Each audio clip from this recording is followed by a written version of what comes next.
तो चलिए दोस्तों आगे बढ़ाते हैं क्लास को, जिसमें समुच्चय हम पढ़ रहे थे और समुच्चय का आज अपने थर्ड लेक्चर है।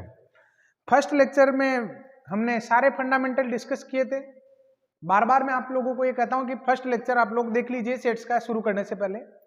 सेकंड में मैंने यहाँ पर सोल्ड एग्जाम्पल लिए थे और आज मैं लेने वाला हूं इसमें थर्ड लेक्चर जो है स्टूडेंट सेट्स और रिलेशन का, ये हम डिस्कस करने वाले हैं, जिसमें मैं कोशिश करूंगा कि इस एक्सरसाइज को कंप्लीट करवाया जाए। क्लियर?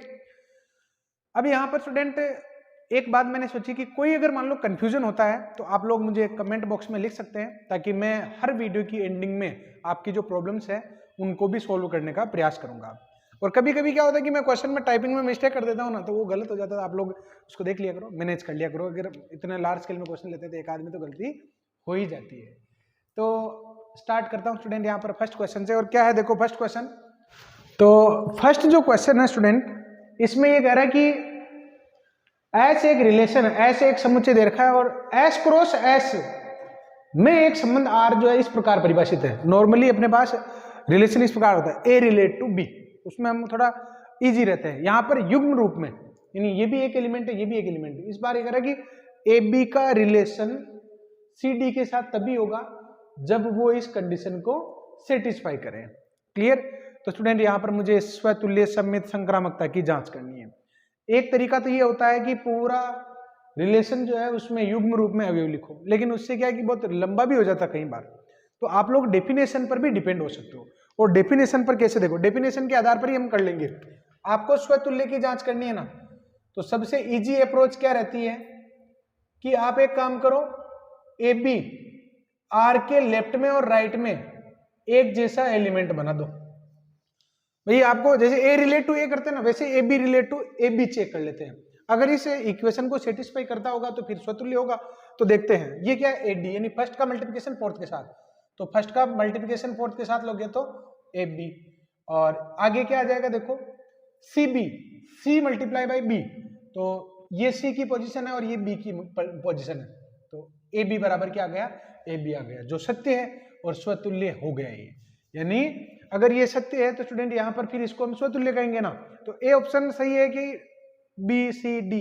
तो अभी आप लोग कह नहीं सकते, क्योंकि केवल स्वतुल्य है, उसके साथ साथ तुल्यता संबंध भी तो दे रखा है। अगर मान लो सम्मित भी हो जाता ना, तो फिर हम संक्रामकता की जांच भी नहीं करेंगे, डायरेक्टली तुल्यता पर आ जाएंगे। तो मैं यहाँ पर जांच करता हूँ सम्मित होने की, और सम्मित होने में आपको कुछ नहीं करना। देखो सम्मिति की जांच करनी है ना, तो आप लोग एक बार देखो कि ए बी का रिलेशन सी डी के साथ जो है कुछ इस प्रकार दे रखा है, ए डी और बराबर में सी बी। क्लियर? एक काम करो, आप इसका उल्टा चेक कर लो, सी डी का रिलेशन ए बी के साथ ले लो। भाई ए रिलेट टू बी है तो बी रिलेट टू ए होना चाहिए, ये अपनी डेफिनेशन है। तो आप एक काम करो ना, ये तो सत्य, देखो स्वतुल्य में सारी कंडीशन अपनी तरफ से मानते हैं, सभी की जांच करते हैं। सम्मित में एक रिलेशन अपनी तरफ से ट्रू मानते हैं और उसके उल्टा वाला जो रिलेशन होता है उसको ट्रू हमें प्रूव करना होता है। संक्रामकता में क्या होता है, दो रिलेशन हम मानते हैं, दो रिलेशन हम ट्रू मानते हैं और एसी वाला जो है हम चेक करते हैं। क्लियर? तो मैंने यहाँ पर ए बी का रिलेशन सी डी के साथ मान लिया। अब मैं चेक कर रहा हूँ कि सी डी का रिलेशन ए बी के साथ है या नहीं है। तो इन दोनों का मल्टीप्लिकेशन क्या आ जाएगा अपने, C B then A D. तो देखो ये तो इक्वेशन यही आ गई। ये इक्वेशन और ये इक्वेशन अगर सेम है ना, तो स्टूडेंट यहाँ पर इसको हम सम्मित भी कहेंगे। फिर देरी किस बात की है, क्योंकि तीसरा ऑप्शन कह रहा है कि केवल संक्रामक है। तो केवल संक्रामक कहाँ, केवल स्वतुल्य भी हो गया, सम्मित भी हो गया, स्वतुल्य भी हो गया, सम्मित भी हो गया, और फिर यहाँ पर देखो कि अगर संक्रामक भी है तो तुल्यता संबंध हो जाएगा। तीसरे की जांच करना अनिवार्य था, इसलिए खत्म कर दी, क्योंकि पहला ऑप्शन भी सही है, दूसरा भी सही है, और ये तीसरा कह रहा है कि केवल संक्रामक ही है। केवल संक्रामक ही है क्या, केवल स्वतुल्य और सम्मित भी तो हम चेक कर चुके हैं। तो स्टूडेंट यहाँ पर क्या हो जाएगा, अतः संक्रामकता की आप जांच करते रहना, मैं डायरेक्टली लिख देता हूं तुल्यता संबंध है। ये क्या हो जाएगा हमारे, तुल्यता संबंध। अब यहां पर आगे बढ़ते हैं। देखो अगला जो क्वेश्चन है ये कह रहा है कि ए यूनियन बी बराबर ए यूनियन सी है, यानी ए और बी का यूनियन और ए और सी का यूनियन बराबर है और इंटरसेक्शन भी बराबर है। तो इनमें से कौन सी कंडीशन जो है ट्रू होगी। तो स्टूडेंट यहाँ पर दो तरीके हैं, या तो ऑप्शन को सही मानते हुए इन कंडीशन को सेटिस्फाई करा दो, या फिर इन कंडीशन को सही मानते हुए ऑप्शन को चेक कर लो। दोनों ही अप्रोच आप लोग लगा सकते हो। मैं यहां पर इनको सही मानते हुए दो समुच्चय मानने का, एबीसी मानने का प्रयास करता हूं। एबीसी में इस प्रकार मान रहा हूं कि ए और बी, ए और सी, इनका कॉमन जो है बराबर होना चाहिए। तो पहले कॉमन को ध्यान में रखते हुए मैं एबीसी मान लेता हूं। देखो ए में मैंने मान लिया 1 2 और बी में मैं मान लेता हूं 2 3। अगर मैं 2 3 मान रहा हूं ना, तो ए और बी में इंटरसेक्शन, ए और बी के इंटरसेक्शन में क्या आएगा, 2 आएगा। तो फिर ए और सी की इंटरसेक्शन में भी 2 तो होना ही चाहिए। यानी अगर आप लोग सी मान रहे हो ना, थोड़ा सा ध्यान रखना कि इसमें 2 तो आपको लिखना ही है और दूसरा आपकी मर्जी से कुछ भी लिख दो। देखो ना, ए और बी का इंटरसेक्शन क्या है, 2 है। ए और सी का इंटरसेक्शन भी क्या है, 2 है। यानी इस कंडीशन को तो हमने सही माना। क्या ये कंडीशन भी फुलफिल हो रही है? देखो देखिए, ए और बी का जो इंटरसेक्शन है, ए और बी का जो इंटरसेक्शन है, सॉरी यूनियन, वो क्या आ रहा है, 1 2 3। ए और सी का इंटरसेक्शन क्या आ रहा है, 1 2 3 आ रहा है, सॉरी 1 2 4 आ रहा है। तो ये कंडीशन फुलफिल हो रही है क्या? नहीं हो रही। तो फिर हमें यहाँ पर चेंज करना होगा, सी में चेंज करना होगा। और सी में क्या चेंज करोगे? तो स्टूडेंट यहाँ पर मैं आपको ये कह रहा हूँ कि सी में आपको चेंज करना है 2 1। क्यों चेंज किया मैंने इस बात का ध्यान रखते हुए कि ए इंटरसेक्शन बी जो है वो बराबर होना चाहिए। तो A intersection B common element 2 है। ए और सी में जो कॉमन एलिमेंट पहले मैंने 2 का ही ध्यान रखा। बहुत इजी अप्रोच बताने का प्रयास कर रहा हूं। अगर मेरी बात आप तक पहुंच जाएगी तो ये क्वेश्चन बहुत आसान हो जाएगा। कैसे? देखो, मैं 2 एग्जाम्पल एबीसी ऐसे एग्जाम्पल मान रहा हूं जो इस कंडीशन को सेटिस्फाई करे। तो पहले इस कंडीशन पर फोकस करते हैं ना। मैंने ए तो लिख दिया फटाफट 1 2, फिर मैं बी लिख रहा हूं, उसमें क्या लिख दिया 2 3। तो ए और बी का इंटरसेक्शन क्या दिख रहा है आपको, 2 दिख रहा है ना। तो अब आप सी को इस प्रकार मानो ताकि ए और सी का इंटरसेक्शन भी क्या है, 2 आए। तो मैंने 2 तो लिख दिया। फिर पहली बार में मैंने ये सोचा कि 4 लिख देता हूं, ठीक है। अब सही भी हो सकता है, गलत भी हो सकता है, 4 लिख दिया ना। अब मैं देख रहा हूं कि इस कंडीशन को भी फुलफिल करे। तो ए और बी का यूनियन तो क्या आएगा, 1 2 3 आएगा। फिर ए और सी का यूनियन भी 1 2 3 आना चाहिए। तो स्टूडेंट ए और सी का यूनियन तो 1 2 3 नहीं आ रहा। ये कब पॉसिबल है? ए और सी का यूनियन भी 1 2 3 कब आएगा? जब यहां पर आप क्या लिखोगे, 2 3 लिखोगे। अब आप देखो कि कंडीशन जो है भाई, यहां पर आप अगर कोई दूसरा नंबर लिखते हो ना तो ये कंडीशन फुलफिल नहीं होगी। देखो, कॉमन 2 है, कॉमन 2 है, यूनियन 1 2 3 है, यूनियन क्या है, 1 2 3 है। क्लियर? तो यूनियन भी बराबर हो गया। और ये कंडीशन केवल और केवल कब आई? जब ए को मैंने किसके बराबर लिया, सी के बराबर लिया। बस, सॉरी गलत, बी और सी को बराबर लिया। मैंने किसको बराबर लिया, बी और सी को बराबर लिया। क्लियर? तो स्टूडेंट यहां पर आप लोग चाहें कि सर मैं एक बार यहां पर 1 लिखकर भी देख लेता हूं, देख लो। अगर आपको लगता है कि 2 के साथ 1 लिखकर देख लो, तो फिर यहां पर इस कंडीशन को जब चेक करोगे ना कि ए और बी का यूनियन तो 1 2 3 है, लेकिन ए और सी का यूनियन तो ओनली 1 2 ही आएगा। तो यहां पर आपको फिर 3 लिखना ही पड़ेगा। बस थोड़ा सा लॉजिक अप्रोच सेट करवाओ माइंड में, और एक लाइन में आंसर मिलता है। क्लियर? और इसमें आप ऐसे भी कर सकते थे, ज्यादा अगर दिमाग नहीं लगाना चाहते हो तो पहला ऑप्शन ले लो कि ए और बी बराबर लेकर देखो, फिर इन कंडीशन को सेटिस्फाई कर रहा है क्या। ऐसे भी इसको किया जा सकता है। आगे बढ़ते हैं। ए बी सी जो है एक्स के 3 सेट है। तो मुझे बताना है कि सी का क्रॉस प्रोडक्ट जब ए डैश यूनियन बी डैश के साथ लेंगे तो किसके बराबर आएगा। क्लियर? तो स्टूडेंट ये काम हम कैसे कर सकते हैं, ध्यान से देखें।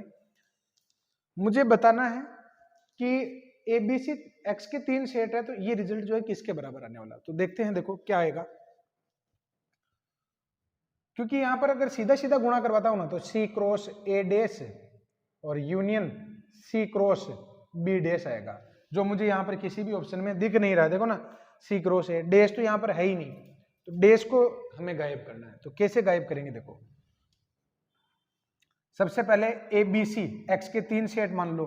तो मैं क्या करता हूं, ए में तो मान लेता हूं 1 2, और बी में मैं मान लेता हूं 2 3, और सी में आप लोग मान लो 1 3, मान लो कुछ भी मान लो, 1 3 मान लिया। क्लियर? तो स्टूडेंट यहां पर x क्या मान लो, x में तीनों एलिमेंट मान लो। क्यों? क्योंकि मैंने इस बात का ध्यान रखा कि ए बी सी एक्स इस प्रकार होना चाहिए कि उसके एलिमेंट से ही अपने ए बी सी बने। वो ज्यादा अवयव नहीं लेना चाहता हूँ, ज्यादा अवयव लेने के पक्ष में मैं कम ही रहता हूँ। अब आप पहले इसका रिजल्ट निकालो। तो ए डैश यूनियन बी डैश चाहिए ना, तो ए डैश क्या है, देखो ए डैश इसमें आ जाएगा 3, बी डैश क्या आएगा, इसमें आएगा ओनली 1। और अगर मैं आप लोगों को ये कहूँ कि ए डैश का यूनियन जब बी डैश के साथ लोगे तो रिजल्ट क्या आएगा, 3, 1 आएगा। अब हम सी क्रॉस ए यूनियन, देखो C cross A dash union B dash ले लेते हैं। तो यहाँ पर सी तो आपके सामने है, ये 1 3 और फिर ये ए डैश यूनियन बी डैश ये क्या है, 3 1 है। क्लियर। तो स्टूडेंट यहाँ पर हमने रिजल्ट लिख दिया है। देखो अलग अलग अप्रोच रहती है, या तो वेन डायग्राम से कर लो, वेन डायग्राम से भी कर सकते हैं, या फिर मैं जो बता रहा हूँ ऐसे कर लो, आपको जैसा ठीक लगे। तो अगर मैं इसका रिजल्ट निकालता हूँ तो ये रिजल्ट इस प्रकार आएगा 1 1 1 3 सॉरी 1 3 1 ऑपरेट होगा 1 के साथ 1 1 फिर 3 3 और 3 1, ये रिजल्ट आ गया। यानी मैंने ABC मेरे हिसाब से माने हैं और फिर मैंने इसका रिजल्ट निकाल लिया। अब मैं क्या करूंगा स्टूडेंट, एक एक ऑप्शन को चेक करूंगा। तो देखते हैं C क्रॉस A और C क्रॉस B, इसका यूनियन ले लेते हैं। तो ये थोड़ा लंबा हो जाएगा, तो इस काम को ऐसे सुविधा अनुसार ऐसे चेंज कर सकते हो, C क्रॉस ये A इंटरसेक्शन B, पहले ऑप्शन को आप ऐसे लिख सकते हो C cross A intersection B, तो ये और इजी रहेगा। C रिजल्ट तो क्या है, C का रिजल्ट तो आपके पास क्या है 1 3 है, और क्रॉस A यूनियन B क्या है, A यूनियन B में आएगा आपके ओनली 2।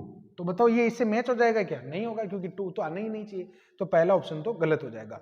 फिर C cross product B intersection A, बात बराबर ही है, ये कॉमन तो वो का ही आएगा क्रॉस 2, तो ये भी नहीं हो सकता। फिर मैं इसमें आ जाता हूँ, देखो मैं पहले तो इसको शॉर्ट टर्म में लिख देता हूँ A यूनियन B। तो यहाँ पर देखिए C तो है 1 3, C तो है 1 3 और A यूनियन B क्या होगा, A यूनियन B में आएगा 1 2 3, A यूनियन B इसमें आ जाएगा अपने 1 2 और 3, 1 2 3 आ जाएगा।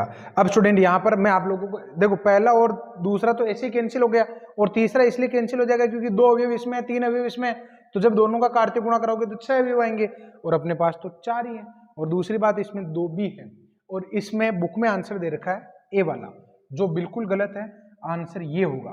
और इस बात को कंफर्म वेरीफाई करने के लिए मैं आप लोगों को एक वेन डायग्राम से समझाने का प्रयास करता हूं। देखो किस तरीके से, अगर मैं आप लोगों को ये कहूं कि गिवन क्वेश्चन का मुझे लेना है, तो C का क्रॉस प्रोडक्ट मुझे लेना है A इंटरसेक्शन B के होल डेज के साथ में, सीधी सी बात है। डी मॉर्गन नियम जो होता है ना, इसको मैं A इंटरसेक्शन B का होल डेज लिख सकता हूं। तो C को तो छोड़ो थोड़ी देर के लिए, C तो सब में ही कॉमन है, इसको तो छोड़ो, आप A इंटरसेक्शन B का होल डेज बनाने का प्रयास करो, A इंटरसेक्शन B।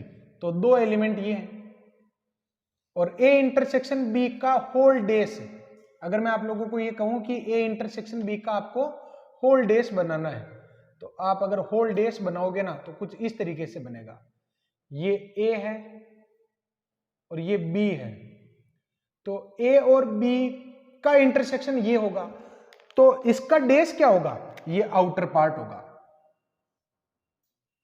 ये जो आउटर पार्ट है ये किसको शो करता है, ये शो कर रहा है हमारे A इंटरसेक्शन B, इसके पूरक को, कॉम्प्लीमेंट को, यानी C का जो क्रॉस प्रोडक्ट है इस भाग के साथ लेना है। क्लियर। अब मैं इसका A ऑप्शन आप लोगों को बता रहा हूं, A ऑप्शन को भी मैं इसको मर्ज कर रहा हूं, देखो कैसे, C cross A intersection B, जो इसने ऑप्शन दे रखा है इसको मैंने मर्ज कर दिया, क्रॉस दोनों जगह सेम है ना, तो A इंटरसेक्शन B। अगर वापस डिस्ट्रीब्यूट करोगे ना तो C cross A intersection C cross B तो लिखते हैं, जब वापस डिस्ट्रीब्यूट कर सकते हैं तो मर्ज भी तो कर सकते हैं। अब आप लोग देखिए कि ये वाला ऑप्शन कैसे सही हो सकता है, देखो क्योंकि यहां पर ये A है और ये B है, तो C को तो थोड़ी देर के लिए भूल जाओ। अगर मैं आप लोगों को ये कहूं कि A इंटरसेक्शन B को डार्क करो, तो इसको डार्क करना पड़ेगा। तो क्वेश्चन तो कह रहा है कि C का क्रॉस प्रोडक्ट जो है आउटर पार्ट के साथ लो, और ये वाला पहला ऑप्शन तो C का क्रॉस प्रोडक्ट इस भाग के साथ ले रहा है। तो आप लोग इसको इसमें भी लिख सकते हैं, आंसर में जरूर लिखें इसको, ताकि आप लोग वेरीफाई भी कर सकें। और मैं ये चाहता हूं कि आप लोग फिर इसको भी इसका भी वेन डायग्राम बनाएं और इसका भी वेन डायग्राम बनाएंगे। क्लियर। तो स्टूडेंट यहाँ पर इसका right answer none of these होगा, बिल्कुल भी A वाला नहीं होगा, इस बात का ध्यान रखें। अब आगे बढ़ता हूं, देखो अगला जो सवाल है, अगला जो क्वेश्चन है, देखो ए व बी एक्स के सबसेट है, ए व बी दोनों क्या है, एक्स के सबसेट है। और ए, तो यहां पर स्टूडेंट मैं सबसे पहले एक्स मानने वाला हूं कि एक्स क्या हो, तो एक्स तो आप मान लो 1 2 3, बहुत ज्यादा अभी मानो मत, 1 2 3 मान लो। अब इसके दो समुच्चय बनाओ, तो एक तो हम मान लेते हैं 1 2 और दूसरा आप क्या मान सकते हो, आप मान लो 2 3। क्लियर, इस तरीके से मैंने मान लिया। अब स्टूडेंट यहां पर आप लोग देखो कि मैंने क्वेश्चन की लैंग्वेज को ध्यान में रखते हुए जो ए और बी माने हैं वो सही है क्या, एक्स के ए व बी जो है एक्स के सबसेट होने चाहिए, बिल्कुल इसके सबसेट है, और ए बी का सबसेट नहीं है। देखो ना, A is not subset of B, तो देखो कौन सी कंडीशन सेटिस्फाई हो रही है, ए बी सबसेट है क्या ए का, B is not subset of A, क्योंकि बी के सभी एलिमेंट यहां पर कहां है, तो ये वाला तो कैंसिल हो जाएगा। फिर ये कह रहा है कि ए व बी जो है डिसजॉइंट है।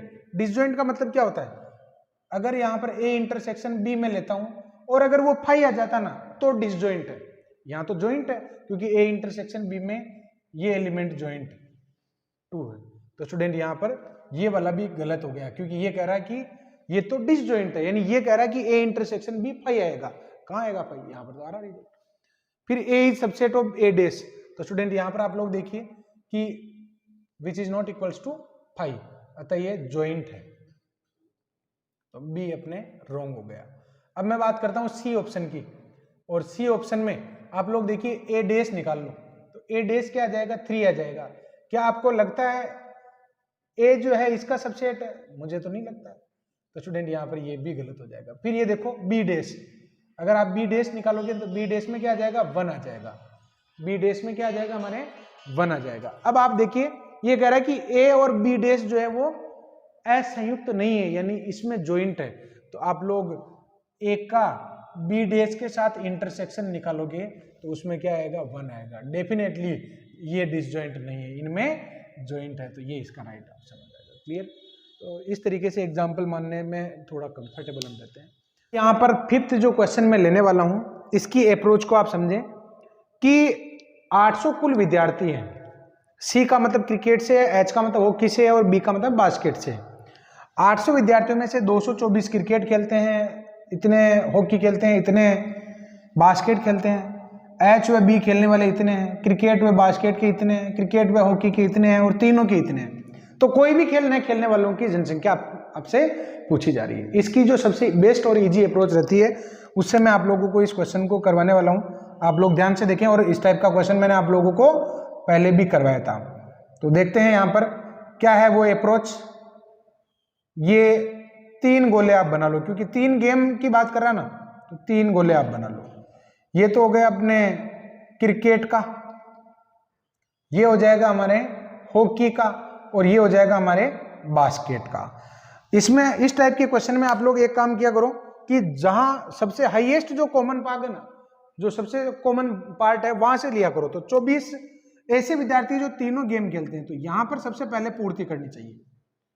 सबसे पहले तीनों का कॉमन, अब 2 2 का कॉमन लो, तो 2 2 के कॉमन में 64 तो है एच व बी वाले, या उल्टा पढ़ो तो तीनों को के हो गए ना। अब यहां पर देखो 40 जो है वो सी व एच में लिखने, सी और एच में कितने लिखने, 40, तो 24 तो आ चुके हैं ना, तो यहां पर अब आपको केवल 16 ही लिखने पड़ेंगे। क्लियर।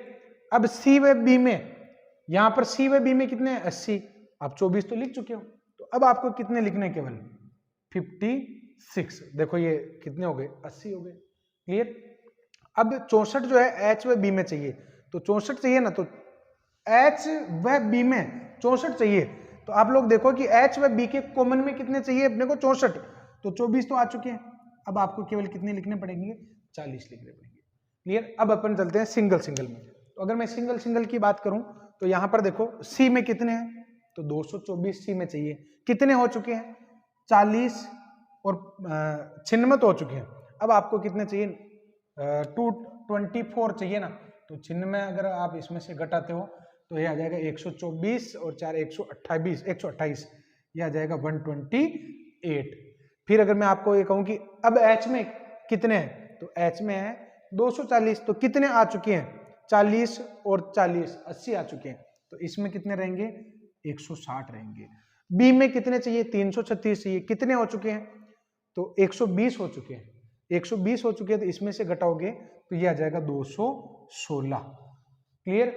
अब स्टूडेंट यहां पर देखो कि पढ़ने वाले खेलने वाले सारे हो गए क्या, या 800 के 800 विद्यार्थी खेल रहे हैं, या कुछ ऐसे भी हैं जो नहीं खेलते हैं, तो इनको जोड़कर देख लेते हैं ना, क्योंकि मुझे उनकी जनसंख्या बतानी है कि कोई भी खेल नहीं खेलने वाला है, तो आउटर पार्ट में कितने रहे ये देखना है।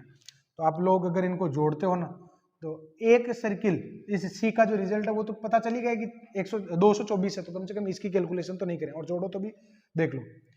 ये तो हो जाएगा 40 को अगर इसके साथ लेते हो तो 168 और 56 जो है 224 हो जाएगा। क्लियर।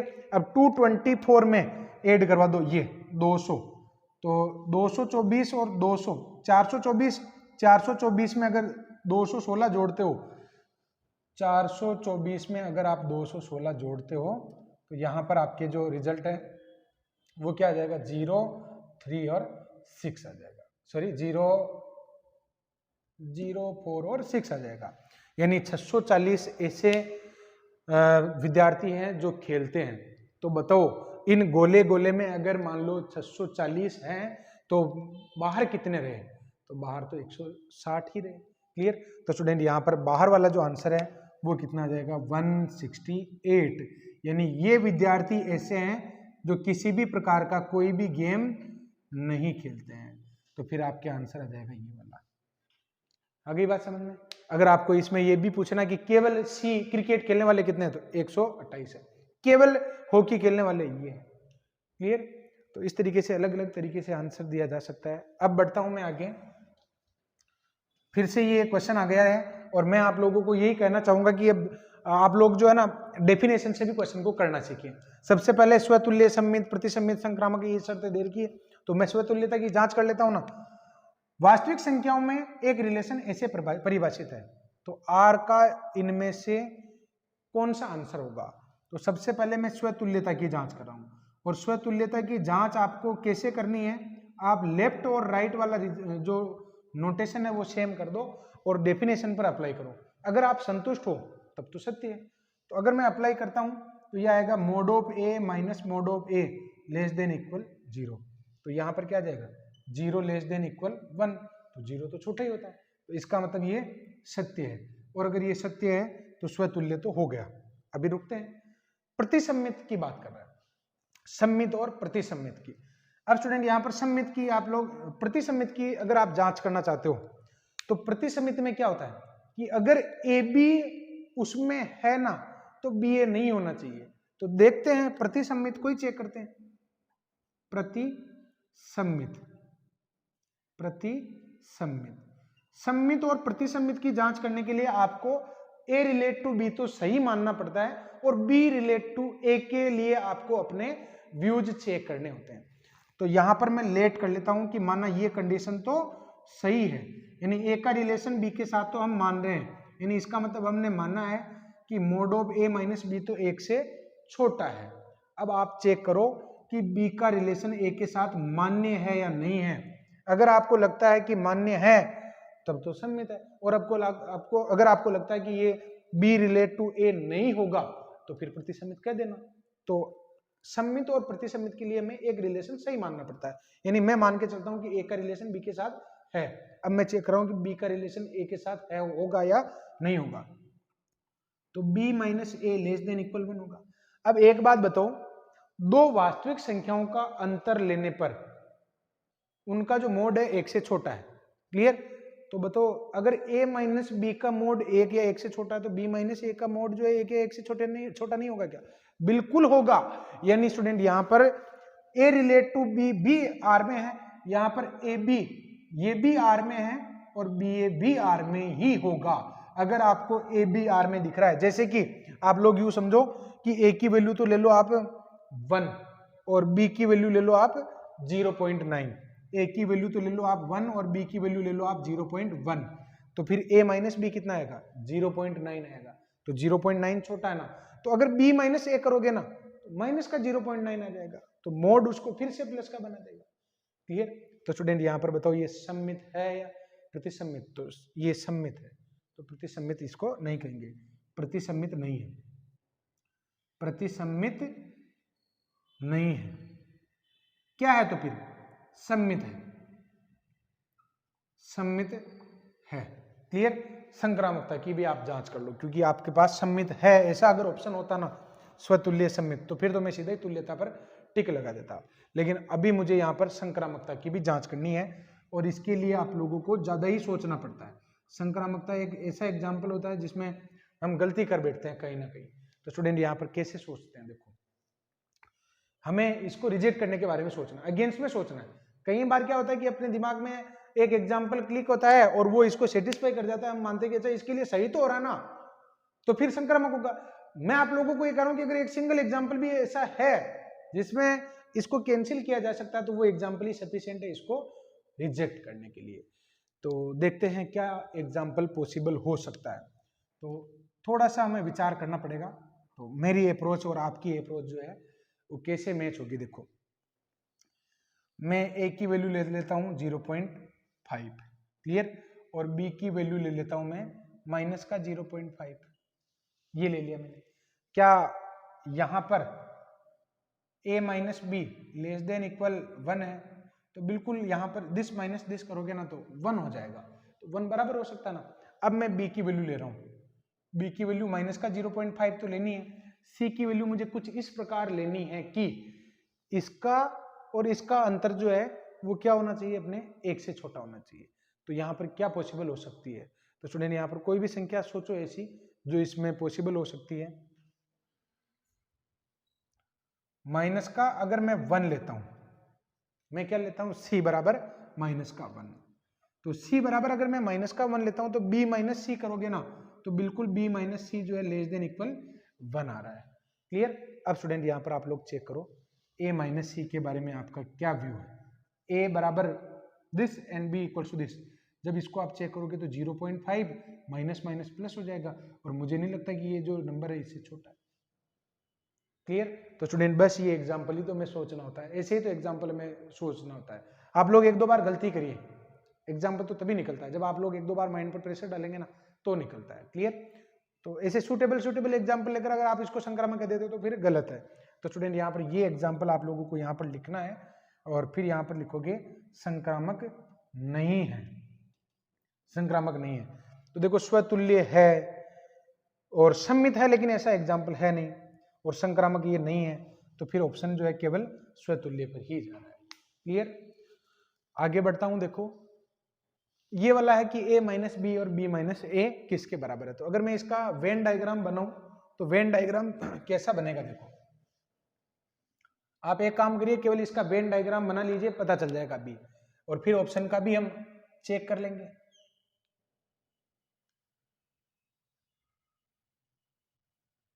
ये a है और ये b है।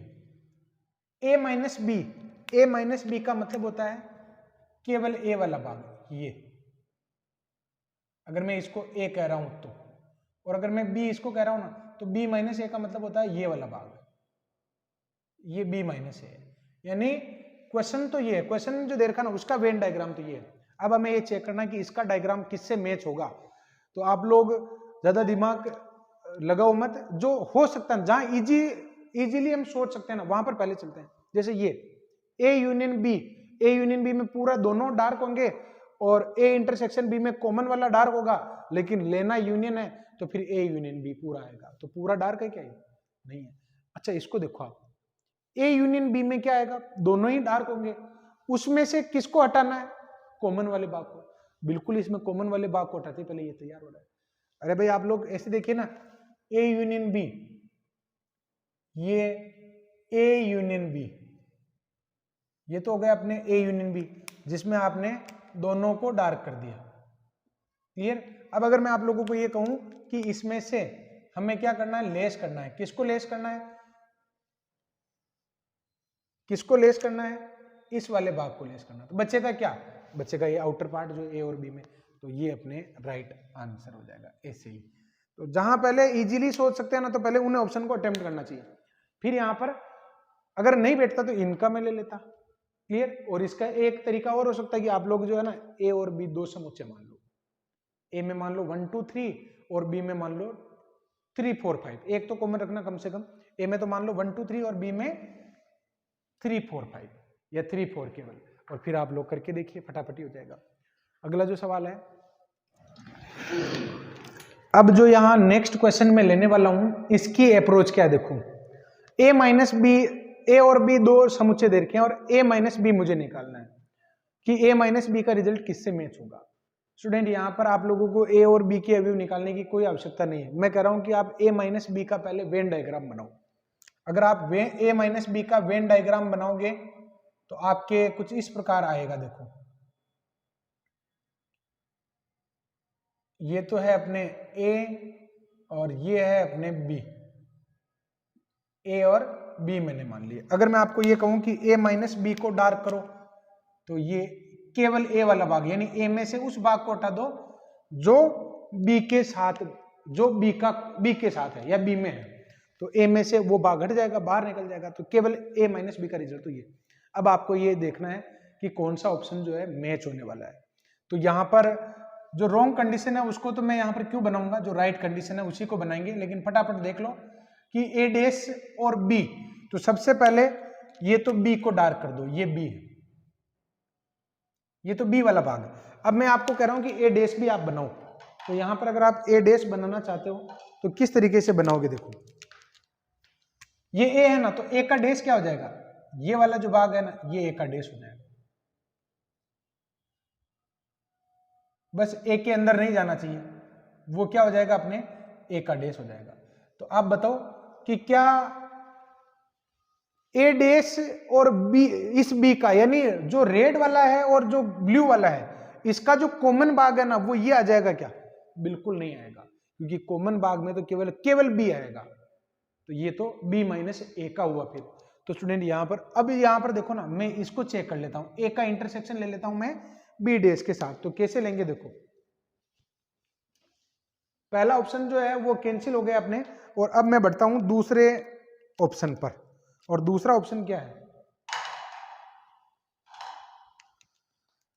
जो दूसरा ऑप्शन है उसमें मैं चेक कर रहा हूं ए इंटरसेक्शन बी डैश। तो देखिए यहां पर ए इंटरसेक्शन बी डैश क्या आएगा, ये तो है अपने ए और ये है अपने बी, ए और बी है। तो ए वाले को डार्क कर देता हूं पहले। तो ए को डार्क करोगे ना तो ये वाला आ जाएगा भाग, ये ए का भाग आ गया। अब यहां पर बी का डैश, तो बी का डैश का मतलब क्या है, बी के बाहर वाला भाग। तो ये बी के बाहर वाला भाग, बी के अंदर नहीं घुसना चाहिए बस।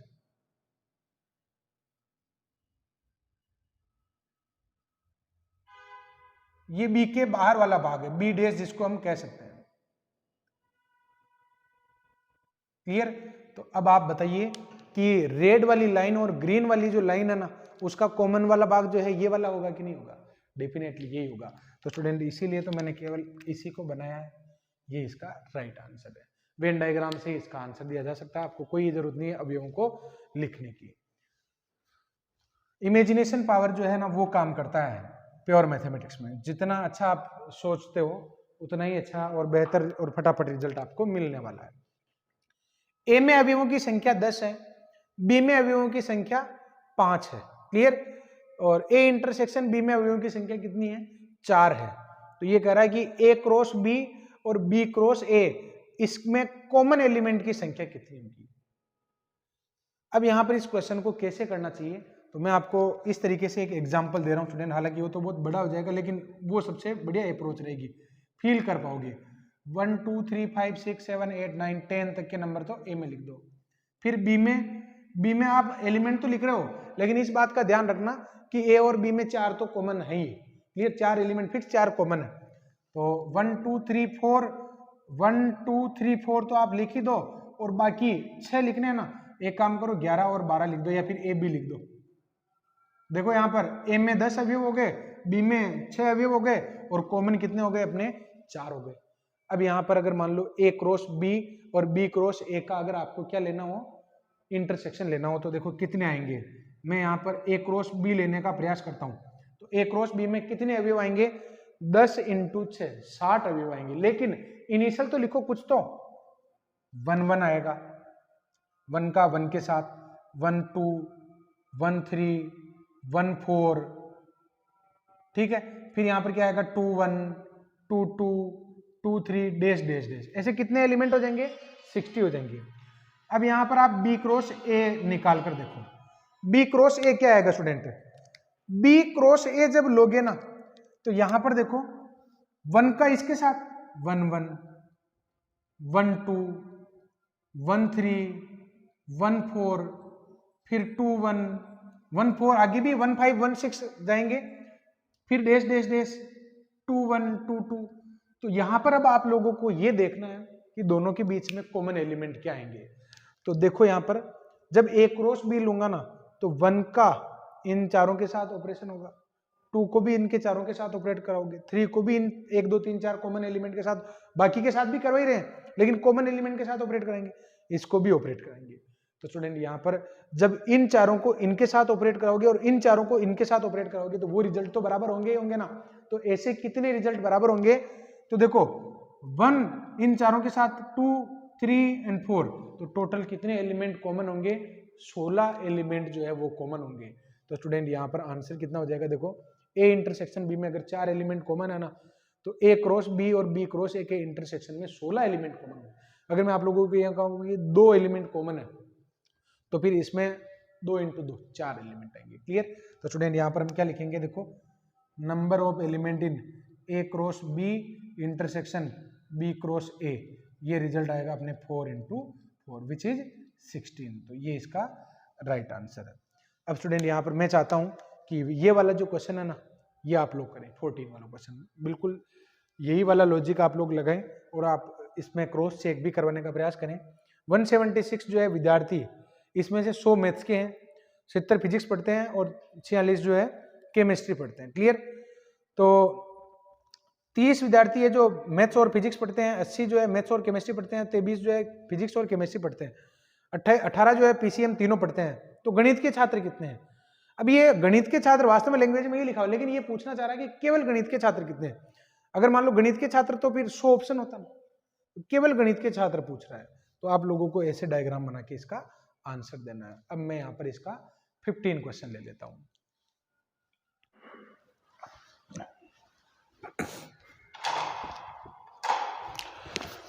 अब यहां पर देखो नेक्स्ट जो क्वेश्चन है 15 वाला, ये कह रहा है कि x रिलेट टू y, यानी x का रिलेशन y के साथ तभी होगा जब 1 + xy क्या हो? ग्रेटर देन 0 हो।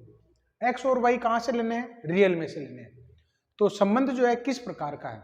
स्वतुल्यता, सम्मितता और संक्रामकता की जांच करनी है। सबसे पहले स्वतुल्यता की बात कर लेते हैं।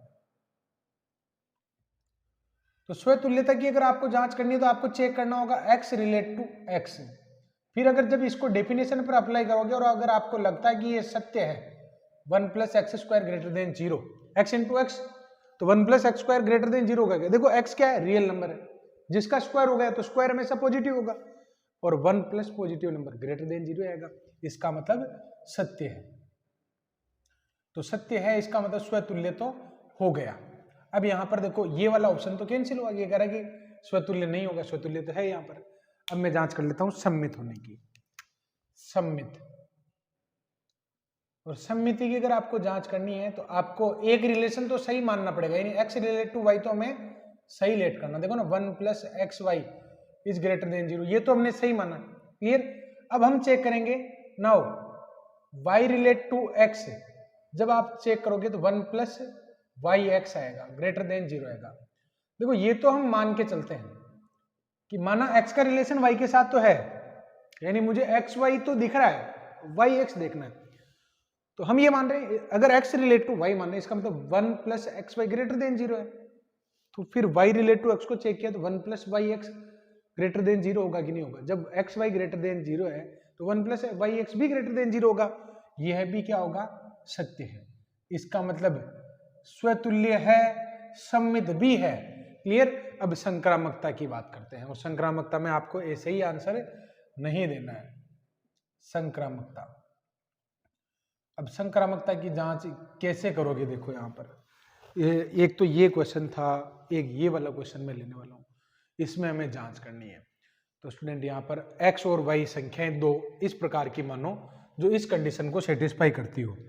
तो पहली तो मैं मान लेता हूँ, एक तो मैं मान लेता हूँ, देखो भाई दो संख्या इस प्रकार माननी है कि दोनों का ग्रेटर गुणा जो है ग्रेटर देन होना चाहिए। ठीक है, क्या पॉसिबल हो सकता है, ऐसा रिजल्ट जो है क्या पॉसिबल हो सकता है जो इसके 1 plus x Y greater than 1 plus x Y को ग्रेटर देन 0 बनाए। तो एक काम करते हैं, जैसे इधर माना ना मैंने, यहाँ पर ये संख्याएं मानी थी, यो वो एक एग्जाम्पल माना था, वो मैंने हटा दिया। उसी टाइप की यहाँ पर एक अप्रोच बनानी है। तो यहाँ पर क्या हो सकता है, सोचो स्टूडेंट, क्या क्या हो सकता है। मैं यहाँ पर x की वैल्यू एक बार ले लेता हूँ 1 और y की वैल्यू ले लेता हूँ मैं माइनस में 1/2। y की वैल्यू मैंने क्या ले ली, -1/2। हो सकता है कि मेरी अप्रोच एक बार में नहीं बैठे, 2 बार में बिठाएंगे। देखो ये कंडीशन को फुलफिल कर रहा है क्या, 1 plus x Y greater than 0 को। तो देखो ना 1 माइनस 1/2 ये ग्रेटर देन 0 है। क्लियर। अब आप एक एग्जांपल ऐसा लो जिसमें -1/2 y इक्वल्स टू, तो ले लो -1/2। अब आपको z लेना है और z इस प्रकार लेना है कि अगेन जो है इनका मल्टीप्लिकेशन जो है वो क्या होना चाहिए, अपने ग्रेटर देन 0 होना चाहिए। तो क्या हो सकता है, इस तरीके का एक एग्जांपल सोचो स्टूडेंट, क्या हो सकता है। तो मुझे लगता है कि -1 हम ले लेते हैं।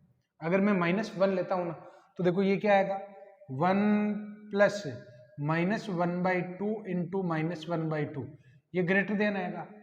यानी मुझे मैंने x y दो ऐसी संख्याएं ली जो इस ग्रेटर देन की कंडीशन को सेटिस्फाई कर रही है, y z भी इसको सेटिस्फाई कर रही है। अब चेक करो x z, now x equals to 1 and z equals to -1 को जब आप चेक करोगे तो 1 प्लस में 1 इंटू -1 ये ग्रेटर देन 0 नहीं होगा, ये तो 0 ही हो गया। तो स्टूडेंट 0 ही हो गया, इसका मतलब ये संक्रामक है क्या, नहीं है। बस ऐसे बहुत सारे एग्जाम्पल, इनफाइनाइट एग्जाम्पल हो सकते हैं, वहां तक हमें पहुंचना पड़ता है।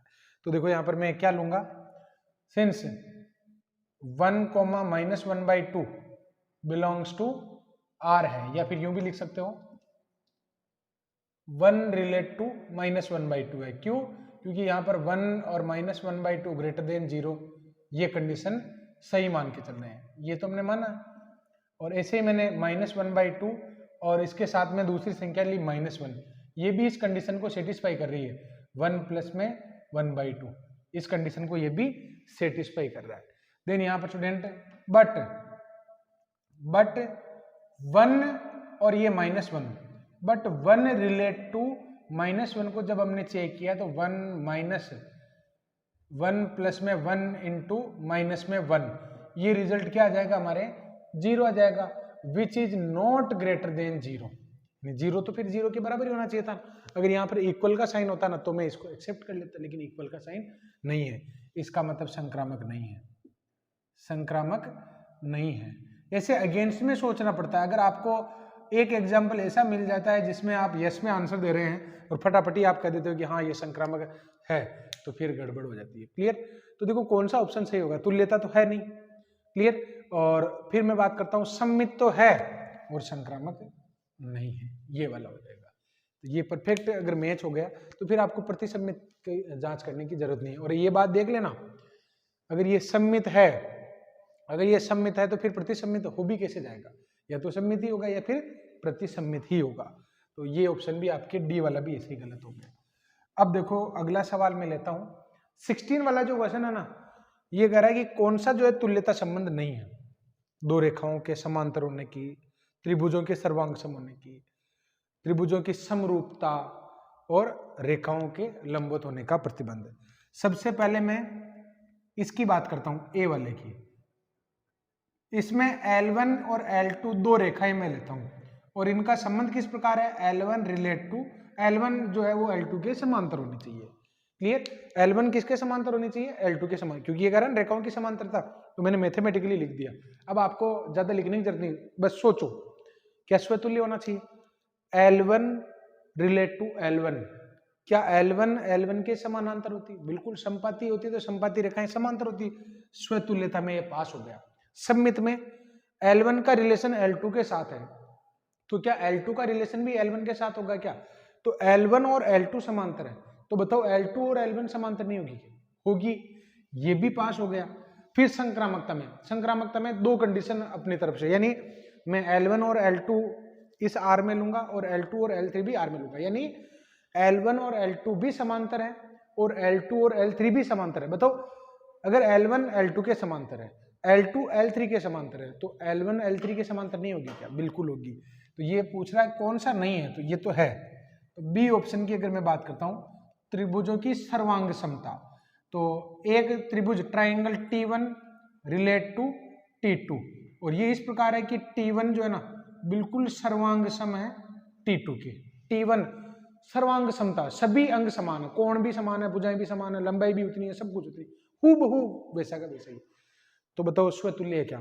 तो T1 और T1 रख के देखो, तो क्या T1 और T1 एक दूसरे के सर्वांग सम होंगे? बिल्कुल, खुद तो खुद के हम सकल होते ही है ना, तो ये स्वतुल्य हो जाएगा। सममित में हम क्या करते हैं कि माना T1 और T2 तो सर्वांग सम है, तो क्या T2 और T1 भी सर्वांग सम होंगे क्या? अगर मेरी शकल दूसरे से मिलते तो दूसरे की शकल मेरे से नहीं मिलेगी क्या? डेफिनेटली मिलेगी। तो अगर T1 रिलेट टू T2 है तो T2 रिलेट टू भी T1 हो जाएगा। ये भी अपनी हो गया।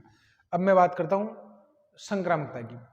अगर मेरी शकल भाई, अगर पहला त्रिभुज दूसरे त्रिभुज के सर्वांग सम है, दूसरा तीसरे के सर्वांग सम है, तो बताओ पहला और तीसरा सर्वांग सम नहीं होगा क्या? वो भी होगा। क्लियर? तो बस आपको ऐसे ही लिखना है, बहुत ज्यादा लंबी चौड़ी लैंग्वेज नहीं लिखनी है। समरूपता की मैं बात करता हूं, ऐसे आप त्रिभुजों की समरूप होने की जांच करोगे। कैसे? देखो, T1 relate to T2, T1 व T2 समरूप है, तो बताओ स्वतुल्य होगा क्या? T1 और T1, अगर स्वतुल्य जांच करनी है तो इधर भी T1 लिख दो, इधर भी T1 लिख दो, तो T1 व T1 समरूप होंगे कि नहीं होंगे? बिल्कुल, T1 व T2 जो है वो क्या होंगे? हमारे समरूप होंगे। तो ये वाली पहली कंडीशन होल्ड हो जाएगी। फिर अगर T1 और T2 समरूप है तो T2 और T1 जो है समरूप होंगे कि नहीं होंगे? बिल्कुल होंगे। सर्वांग समता में और समरूपता में क्या फर्क है कि इस तरीके से आप समझ सकते हो, ये दो है, ये भी दो है, ये भी दो है, ये 60-60 के कोण है, तो समरूप में ये 1-1-1, 60-60 और 60, ये दोनों समरूप है। क्लियर? तो आप लोग तीसरा भी एक और बना लो, जिसमें 0.1 और 0.1 ले लो। देखो, संक्रामकता की जांच कर रहा हूं, ये इसके समरूप है, ये इसके समरूप है, तो पहला भी तीसरे के समरूप होगा। ये वाली भी कंडीशन अपने होल्ड हो जाएगी। बस अब तो बचा ही क्या है? लंबवत होने का। तो L1 रिलेट टू L2, यानी रेखाओं के लंबवत होने का प्रतिबंध। L1 L2 के लंबवत, L1 और L2 क्या एक दूसरे के लंबवत है। ठीक है भाई, इसको चेक करो फिर ध्यान से। L1 और L1 स्वतुल्यता की जांच करो। रिलेशन किस प्रकार का है कि R में ऐसी संख्या होंगी जो आपस में लंबवत हो। तो देखो, ये L1 और ये L2 है, दोनों लंबवत है। अब अगर मैं आप लोगों को ये कहूं कि स्वतुल्य है क्या, तो L1 रिलेट टू L1 को चेक करो। क्या एक रेखा खुद के लंबवत हो सकती है क्या? नहीं हो सकती। तो यही कैंसिल है, और फिर तुल्यता संबंध यही नहीं होगा। क्लियर? तो स्टूडेंट, ये क्वेश्चन था एक। अब मैं आ जाता हूं, देखो ये 18वां सवाल। ए में 8 से छोटी समप्राकृत संख्याएं, तो 8 से छोटी समप्राकृत संख्याएं कौन सी होती है? 2, 4 और 6। बी में 7 से छोटी अभाज्य संख्याएं 2, 3 और 5, ये हो गई। क्लियर? ये कह रहा है कि ए से बी में परिभाषित कुल संबंधों की संख्या कितनी होगी? वेरी इंपॉर्टेंट ये फॉर्मूला है, और आई थिंक मैंने ये आप लोगों से पहले डिस्कस भी किया था, लेकिन इन शब्दों में नहीं किया था। मैंने यहाँ पर उप समुच्चय जैसे कार्तीय गुणा में कुल संबंधों की संख्या लिखाई थी। बिल्कुल मैंने, अगर मान लो ए में m अवयव है, बी में n अवयव है, तो a क्रॉस बी में कुल संबंधों की संख्या कितनी होती है? 2 की पावर में mn, वो लिखाया था मैंने। तो स्टूडेंट, यहाँ पर आप लोग कैसे लिखोगे? 2 की पावर में भाई, यहाँ पर आप लोग जैसे बता सकते हो कि number of element in A ये 3 है, और number of element in B ये कितने हैं? ये भी 3 है। तो फिर ए से बी में संबंध, ए से बी में कुल संबंध कितने हो जाएंगे? तो ये हो जाएंगे अपने 2 की पावर में 3 इंटू 3, तो ये 2 की पावर में 9 हो जाएगा। तो ये इसका राइट आंसर है। क्लियर? तो स्टूडेंट, ये फर्स्ट 18 तक के क्वेश्चन मैंने ले लिए हैं। अब यहाँ पर मैं नेक्स्ट जो क्वेश्चन है 19 से स्टार्ट करता हूँ।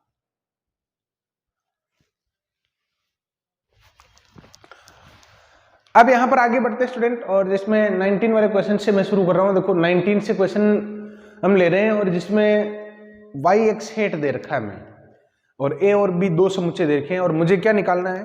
मुझे निकालना है y cross a intersection y cross b। तो मैं इस काम को कैसे करने वाला हूं, ये जो गिवन है ना, इसको मैं ऐसे लिख सकता हूं ना, y cross a intersection b। देखो वापस अगर इसको डिस्ट्रीब्यूट करोगे तो y cross a intersection y cross b आएगा। तो डिस्ट्रीब्यूट करने पर ही आएगा, तो इसको वापस मर्ज भी तो किया जा सकता है। तो ये हमने सबसे पहले a और b को एक साथ दे दिया। अब इससे अपना काम इजी इसलिए हो जाएगा क्योंकि a और b का इंटरसेक्शन क्या है, a और b का इंटरसेक्शन जो है यहाँ पर फाई है। तो फाई का अगर किसी के साथ क्रॉस प्रोडक्ट करवाओगे तो रिजल्ट जो ऑब्वियसली क्या आएगा, 0 ही आएगा। तो ये इसका आंसर हो गया, बस क्लियर। तो स्टूडेंट यहाँ पर फाई इसका आंसर है फाइनली। अब मैं आगे बढ़ता हूँ, देखो अच्छा सवाल है अगला वाला जो क्वेश्चन है। ये क्या कह रहा है कि 40 बच्चों में से 30 तो तैर सकते हैं और 27 बच्चे जो है शतरंज खेल सकते हैं, क्लियर। और 5 बच्चे ऐसे हैं जो न तो क्रिकेट शतरंज और न ही तैर सकते हैं, यानी 5 बच्चे ऐसे हैं जिनको दोनों में से कोई भी खेल नहीं आता है। तो केवल तैरने वाले कितने हैं, केवल तैरने वाले। इस बात को आप ऐसे समझ सकते हैं कि ये अगर एक वेन डायग्राम में बनाऊं, अगर एक वेन डायग्राम में बनाऊं तो इस वेन डायग्राम से आपको थोड़ा सा आइडिया हो जाएगा। देखो कैसे, इसमें 2 गोले हैं इस तरीके से, एक तो स्विमिंग के लिए है और एक चेस के लिए, शतरंज, क्लियर। मैंने इंग्लिश में लिख दिया, आप चाहे तो तैरना टी और एस भी लिख सकते हैं, जो भी आपको ठीक लगे। ये तो स्विमिंग के लिए और ये वो है जो चेस खेल सकते हैं। अब 40 बच्चे हैं कुल हॉस्टल में, मान लो या किसी भी स्कूल में 40 बच्चे हैं। 5 बच्चे हैं जिनको कुछ भी नहीं आता है, यानी 5 बच्चे ऐसे हैं जो आउटर पार्ट में रहेंगे, 5 बच्चे आउटर पार्ट में रहेंगे। अब देखो एस और सी, अगर मान लो इनको ए बी कह दें तो ठीक रहेगा।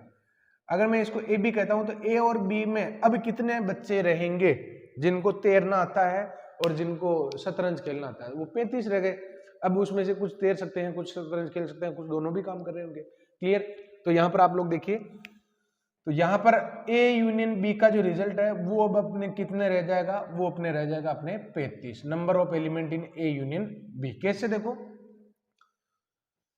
टोटल तो 40 थे लेकिन 5 को तो कुछ नहीं आता ना, 5 को कुछ नहीं आता तो वो तो गए बाहर। अब जिनको आता है, किसी भी प्रकार का खेल खेलना आता है, उनकी संख्या कितनी रह गई, 35 रह गई। अब मुझे यहाँ पर क्या करना चाहिए, देखो मुझे निकालना केवल तैरने वाले। तो नॉर्मली क्या होता है कि अगर ये कॉमन भाग दिया होता ना यहाँ पर कितने हैं, तब तो काम बहुत आसानी से हो जाता। ये कॉमन नहीं दे रखा है, अगर ये कॉमन दे रखा होता तो मैं बीच में लिखता, फिर केवल तैरने वाले और केवल शतरंज खेलने वाले आ जाए, तो फिर कॉमन निकाला जा सकता है क्या, सोचो। ऐसा कोई फॉर्मूला है क्या अपने पास? बिल्कुल अपने पास फॉर्मूला है, N A plus N B minus N A intersection B. ये फॉर्मूला मैं लगाने वाला हूं, N A plus N B minus N A intersection B equal में क्या है, 35। अब आप देखिए कि 35 एन ए की वैल्यू तो कितनी है, जो तैर सकते हैं वो कितने हैं, 30 है, और जो शतरंज खेल सकते हैं वो कितने हैं, 27 है। कॉमन का भी पता नहीं, ए इंटरसेक्शन बी इक्वल में क्या है, 35। अगर मैं इसको सोल्व करता हूं ना तो ये आ जाएगा 57, और 57 में से अगर हम इसको लेस करवाएंगे तो एन ए इंटरसेक्शन बी इसमें आ जाएगा अपने 22, क्योंकि 57 में से अगर मैं 35 को घटाता हूं तो 22 आंसर आएगा। तो 22 आपका आंसर नहीं है, और 22 आपको ऑप्शन में दे रखा है। आंसर क्या है, देखो शुरुआत में हम रुक क्यों गए, क्योंकि हमें वो कॉमन वाला जो भाग है ना वो नहीं मिल रहा था, अब मिल गया। देखो कैसे, यहां पर इसमें तो कितने आएंगे, 22 आएंगे, इसमें कितने आ जाएंगे, 22। अब स्टूडेंट ये वाला जो ए वाला जो गोला है ना, वो तैरने वाले विद्यार्थियों की संख्या बताता है, तैरने वाले जो व्यक्ति है उनकी संख्या बताता है। तो तैरने वाले कितने हैं, 30 है, तो 22 तो लिख चुके हो ना, तो अब यहाँ पर कितने लिखोगे, 8 लिखोगे। अच्छा शतरंज खेलने वाले 27 थे, 22 तो आ चुके हैं, यहाँ पर कितने लिखोगे, 5 लिखोगे। तो बताओ ये कह रहा है कि केवल तैरने वाले कितने हैं, तो केवल तैरने वाले तो यहाँ पर 8 ही है। ये 18 मैंने लिख दी है, 8 ही है। मैं चेक कर लेता हूं, 24वां सवाल, बिल्कुल 18 लिख दिया मैंने और ऑप्शन 8 ही दे रखा है, क्लियर। तो स्टूडेंट ये इसका आंसर हो जाएगा 8। और अगर ये पूछता है कि केवल शतरंज खेलने वालों की संख्या कितनी है, तो केवल शतरंज खेलने वाले कितने हो जाते हैं अपने, 35 हो जाते, सॉरी 5 हो जाते हैं, क्लियर। अब देखो अगला जो सवाल है और भी अच्छा क्वेश्चन है, और इसको बिल्कुल आप लोग इजी प्रोसेस से समझने का प्रयास करें। अगर मैं n की वैल्यू 1 पुट करता हूं ना, तो ये क्लोज इंटरवल, देखो ये कह रहा है कि इस अंतराल में n का मान 1 2 3 4 डैश डैश डैश कुछ भी रखो, उन सब का यूनियन क्या होगा, यानी n का मान 1 रखो, एक अंतराल आएगा, n बराबर 2 रखने पर एक और अंतराल आएगा, 3 रखने पर फिर एक अंतराल, उन सभी अंतराल का जो है वो क्या लेना मुझे, यूनियन। तो देखते हैं, देखो क्या आएगा। अगर मैं n इक्वल्स टू 1 लेता हूं, n इक्वल्स टू 1, तो ये आ जाएगा अपने 3 और 9, क्लियर। फिर n इक्वल्स टू अगर 2 लेते हो ना आप, तो ये क्या आ जाएगा आपके n इक्वल्स टू 2 पर 2 इंटू 2 प्लस 1/2, 2 प्लस 1/2 और 10 माइनस 1/2। हालांकि इसको सोल्व कर सकते हैं, लेकिन नहीं कर रहे हो तो कोई बात नहीं, क्लियर। अगर करो तो भी बहुत अच्छी बात है। n इक्वल्स टू अगर मैं 3 लेता हूं ना, तो अगर मैं यहां पर पुट करता हूं तो ये आ जाएगा 2 प्लस 1/3 और 10 माइनस 1/3। और अगर मैं n की वैल्यू 4 पुट करता हूं तो ये आ जाएगा 2 प्लस 1/4 और 10 माइनस 1/4। आप इसको कैलकुलेट कर सकते हैं, कोई बहुत बड़ी समस्या नहीं है। अब देखिए यहाँ पर हमें आइडिया हो जाएगा इससे क्या आंसर आने वाला है। एक नंबर लाइन में बना लेता हूँ और इस नंबर लाइन में मैं लिख देता हूँ 2 और 10, ये दिखाई दे रहे हैं मुझे 2 और 10। अब यहाँ पर देखो 2 के बाद में यहाँ पर 3 भी होगा, यहाँ पर 9 भी है, ये 2 और 9 भी मैं सॉरी 3 और 9 भी लिख देता हूँ, बीच में सारे लिखने की आवश्यकता नहीं है, बस ठीक है। अब आप यहाँ पर देखिए कि अगर यहाँ पर 3 है और यहाँ पर अगर 9 है, तो सभी अंतराल को अगर मैं यहाँ पर जो अंतराल हमने प्राप्त किए हैं अगर मैं उनको यहाँ पर शो करना चाहूं तो किस प्रकार प्राप्त होंगे। देखिए आप, पहला अंतराल क्या है, 3 से लेकर 9 तक का, ये अंतराल 3 से लेकर 9 तक का आया, क्लियर। फिर दूसरा अंतराल क्या आया, 2.5 से लेकर 9.5 तक, 2.5 से लेकर 9.5 तक, ये कहां पर मिलेगा आपको, 2.5 करीब यहां पर होगा, ये 2.5 से 9.5 तक। उसके बाद में ये कितना हो जाएगा 2.3, क्योंकि 1/3 क्या होगा 0.33, तो 2.33 और ये 10 में से अगर आप लोग 1.33 लेस कराओगे तो 9.67, यानी ये जो n इक्वल्स टू 3 रखने पर आपके पास आएगा 2.3 से 9.7 मान लो इस तरीके से। तो ये 3 था, ये 2.5 है, अब ये 2.3 तो और पीछे आएगा ना, तो आपके जो अगला जो अंतराल है वो कुछ इस प्रकार आएगा, देखो यहां पर आएगा, तीसरा जो अंतराल है वो इस जगह आएगा, इस जगह। यानी जैसे जैसे मैं रिजल्ट बढ़ाता जा रहा हूं ना, जैसे जैसे मैं रिजल्ट बढ़ाता जा रहा हूं 2 के और 10 के करीब हम बढ़ते जा रहे हैं। अब n बराबर 4 रखोगे ना तो ये आ जाएगा 2.25 और 9.75, क्लियर। तो यहां पर 9.75 को और अगर आप लोग बनाओगे तो आपको पता चलेगा कि हम इतने और पास आ चुके हैं, इतने करीब आ गए, क्लियर। तो स्टूडेंट यहाँ पर थोड़ा सा मैं 10 को पीछे लिख देता हूँ ताकि 10 थोड़ा सा और दूर बना रहे अभी तक, ये आ गया। अब स्टूडेंट आप लोग एक बात बताओ, अगर मान लो n की बहुत बड़ी वैल्यू रख देते हो, बहुत बड़ी वैल्यू का मतलब है कि सोचो आपने n की वैल्यू 100 पुट कर दी, तो आपके जो रिजल्ट है वो आ जाएगा 2 प्लस 1/100 और 10 माइनस 1/100, यानी 2 प्लस 0.01 और 10 माइनस 0.01। तो ये जो आंसर आएगा वो तो आएगा 2.01 और ये आंसर आएगा 9 अगर मान लो 900 में से अगर हम लेस करवाते हैं 0.01 को तो ये आ जाएगा 99 और 99, ये आ जाएगा 9.99, सॉरी 100 नहीं 10 में से लेस करवा दे तो ये आंसर क्या आ जाएगा 9.99। तो ये अंतराल जो है जब मैंने n की वैल्यू और बढ़ाई तो और ज्यादा 2 के और 10 के पास में चला गया। तो स्टूडेंट यहाँ पर एक बात बताओ, n की वैल्यू तो अभी और भी अवेलेबल है और जैसे जैसे n का मान बढ़ाते जाओगे अंतराल जो है 2 के करीब और 10 के करीब पहुंचता जाएगा, लेकिन n की वैल्यू कितनी बढ़ा दो, एग्जैक्ट n 2 और 10 तो नहीं आएंगे, बस वो उनकी तरफ टेंड होते रहेंगे। तो स्टूडेंट यहाँ पर हमें आइडिया हो जाना चाहिए कि फाइनल आंसर जो है अपना क्या आने वाला है। इसका आंसर मैंने ऑप्शन इसके लिखे नहीं है और इसका आंसर होगा स्टूडेंट 2 से लेकर 10 तक, 2 से लेकर 10 इसका आंसर हो जाएगा, क्लियर। और ओपन इंटरवल का ध्यान रखना, क्लोज मत कर देना क्योंकि क्लोज नहीं हो सकता। क्लोज इंटरवल का मतलब तो आप ये कह रहे हो कि आपने 2 और 10 भी प्राप्त कर लिए, जबकि 2 और 10 कभी प्राप्त होंगे नहीं, बस वो उसकी तरफ टेंड होता रहेगा, क्लियर। अब स्टूडेंट यहाँ पर देखो आगे बढ़ते हैं। अगला जो सवाल है ये क्वेश्चन मैं आप लोगों को पहले करवा चुका हूं और इस टाइप का वापस रिपीट भी हो रहा है। ये कह रहा है कि ए समुच्चय में ऐसी संख्याएं आएंगी जो इस समीकरणों को संतुष्ट करती है, क्लियर। और बी समुच्चय में ऐसे युग्म आएंगे जो इस समीकरण को संतुष्ट करते हैं। क्लियर? तो सत्य कथन कौन सा है? और सत्य कथन में क्या कह रहा है? A intersection B, A intersection B, A intersection B, A intersection B, equal में कुछ लिखा। अच्छा, इंटरसेक्शन का मतलब क्या होता है? Common element. तो ये आपसे ए और बी के कॉमन एलिमेंट निकलवाना चाहता है। तो कॉमन एलिमेंट वक्र के, अगर दो वक्र दे रखे उनके कॉमन एलिमेंट क्या होते हैं? उनके इंटरसेक्शन पॉइंट होते हैं। तो एक काम करते हैं, इंटरसेक्शन पॉइंट निकाल लेते हैं। क्लियर? तो देखो यहां पर कटान बिंदु, कटान बिंदु के लिए आप क्या करोगे? ये y का मान बराबर है ना, तो 1/x को -x के बराबर लेते हो तो x² बराबर आ जाएगा -1 और x बराबर आ जाएगा इमेजिनरी। और अगर x इमेजिनरी आ गया तो बताओ कोई कटान बिंदु आएगा क्या? कोई भी कटान बिंदु नहीं आएगा। अतः कोई कटान बिंदु नहीं है, कोई कटान बिंदु नहीं है। तो कोई कटान बिंदु नहीं है तो फिर यहां पर स्टूडेंट ए इंटरसेक्शन बी को हम क्या कहेंगे? इक्वल्स टू 5 कहेंगे। क्लियर? तो ये इसका राइट आंसर हो जाएगा, A intersection B equals to 5। Clear? आगे बढ़ता हूं। देखो क्वेश्चन है कि एक समुच्चय दे रखा आपको 1 2 3 4 और इसमें संबंध जो है आर किस प्रकार का है, और आर को यहां पर दे भी रखा है कि आर में 1 3 4 2 2 4 2 3 और 3 1। सबसे पहले स्वतुल्यता की जांच करते हैं।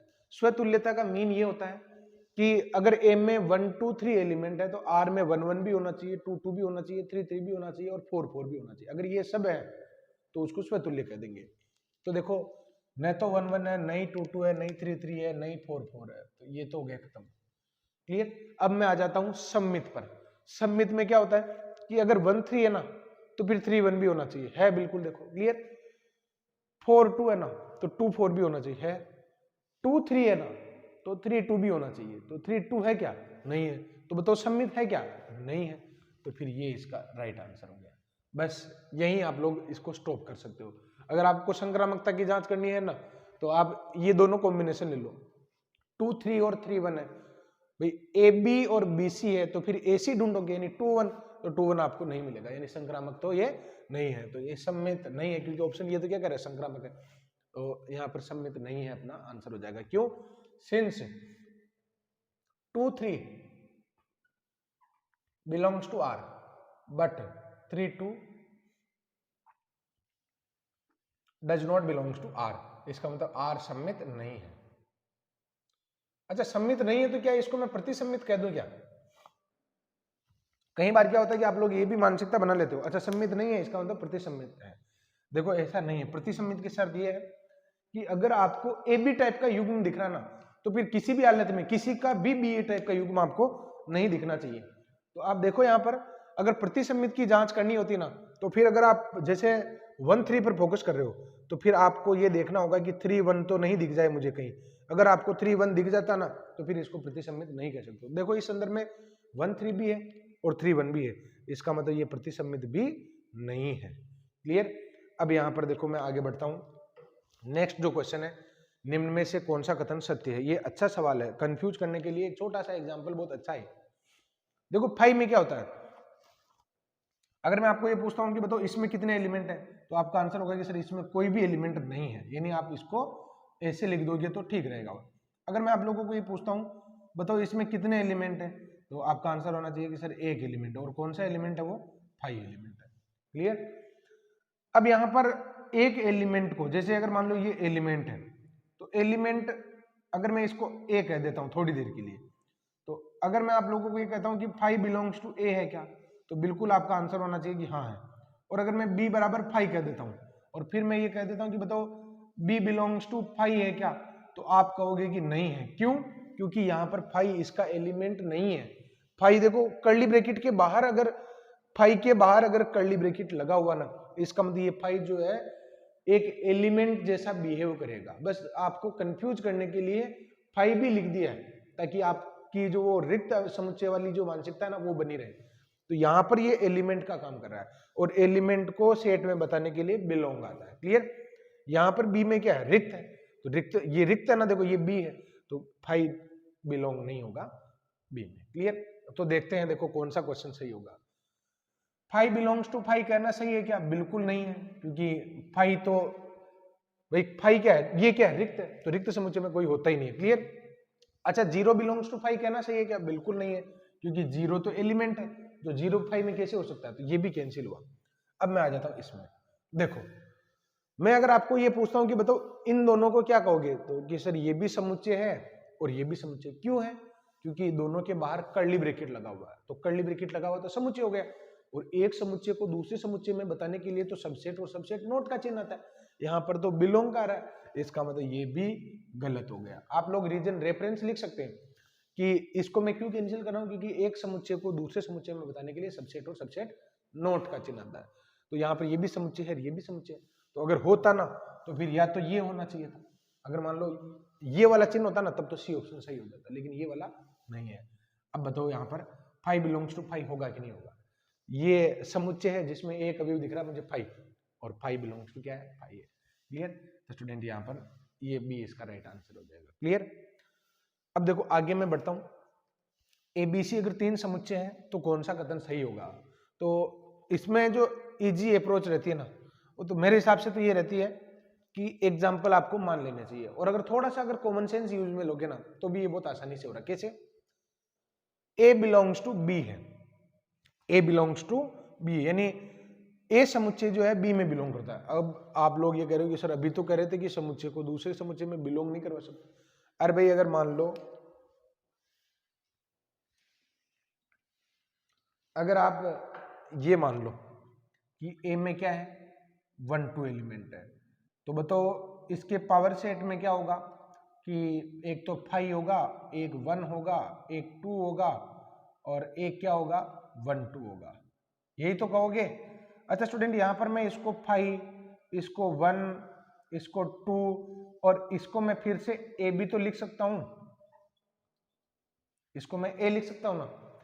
तो अगर मैं थोड़ी देर के लिए पी ए को बी कह देता हूं कि मान लो ये बी है, तो क्या फिर A belongs to P A नहीं लिखोगे क्या?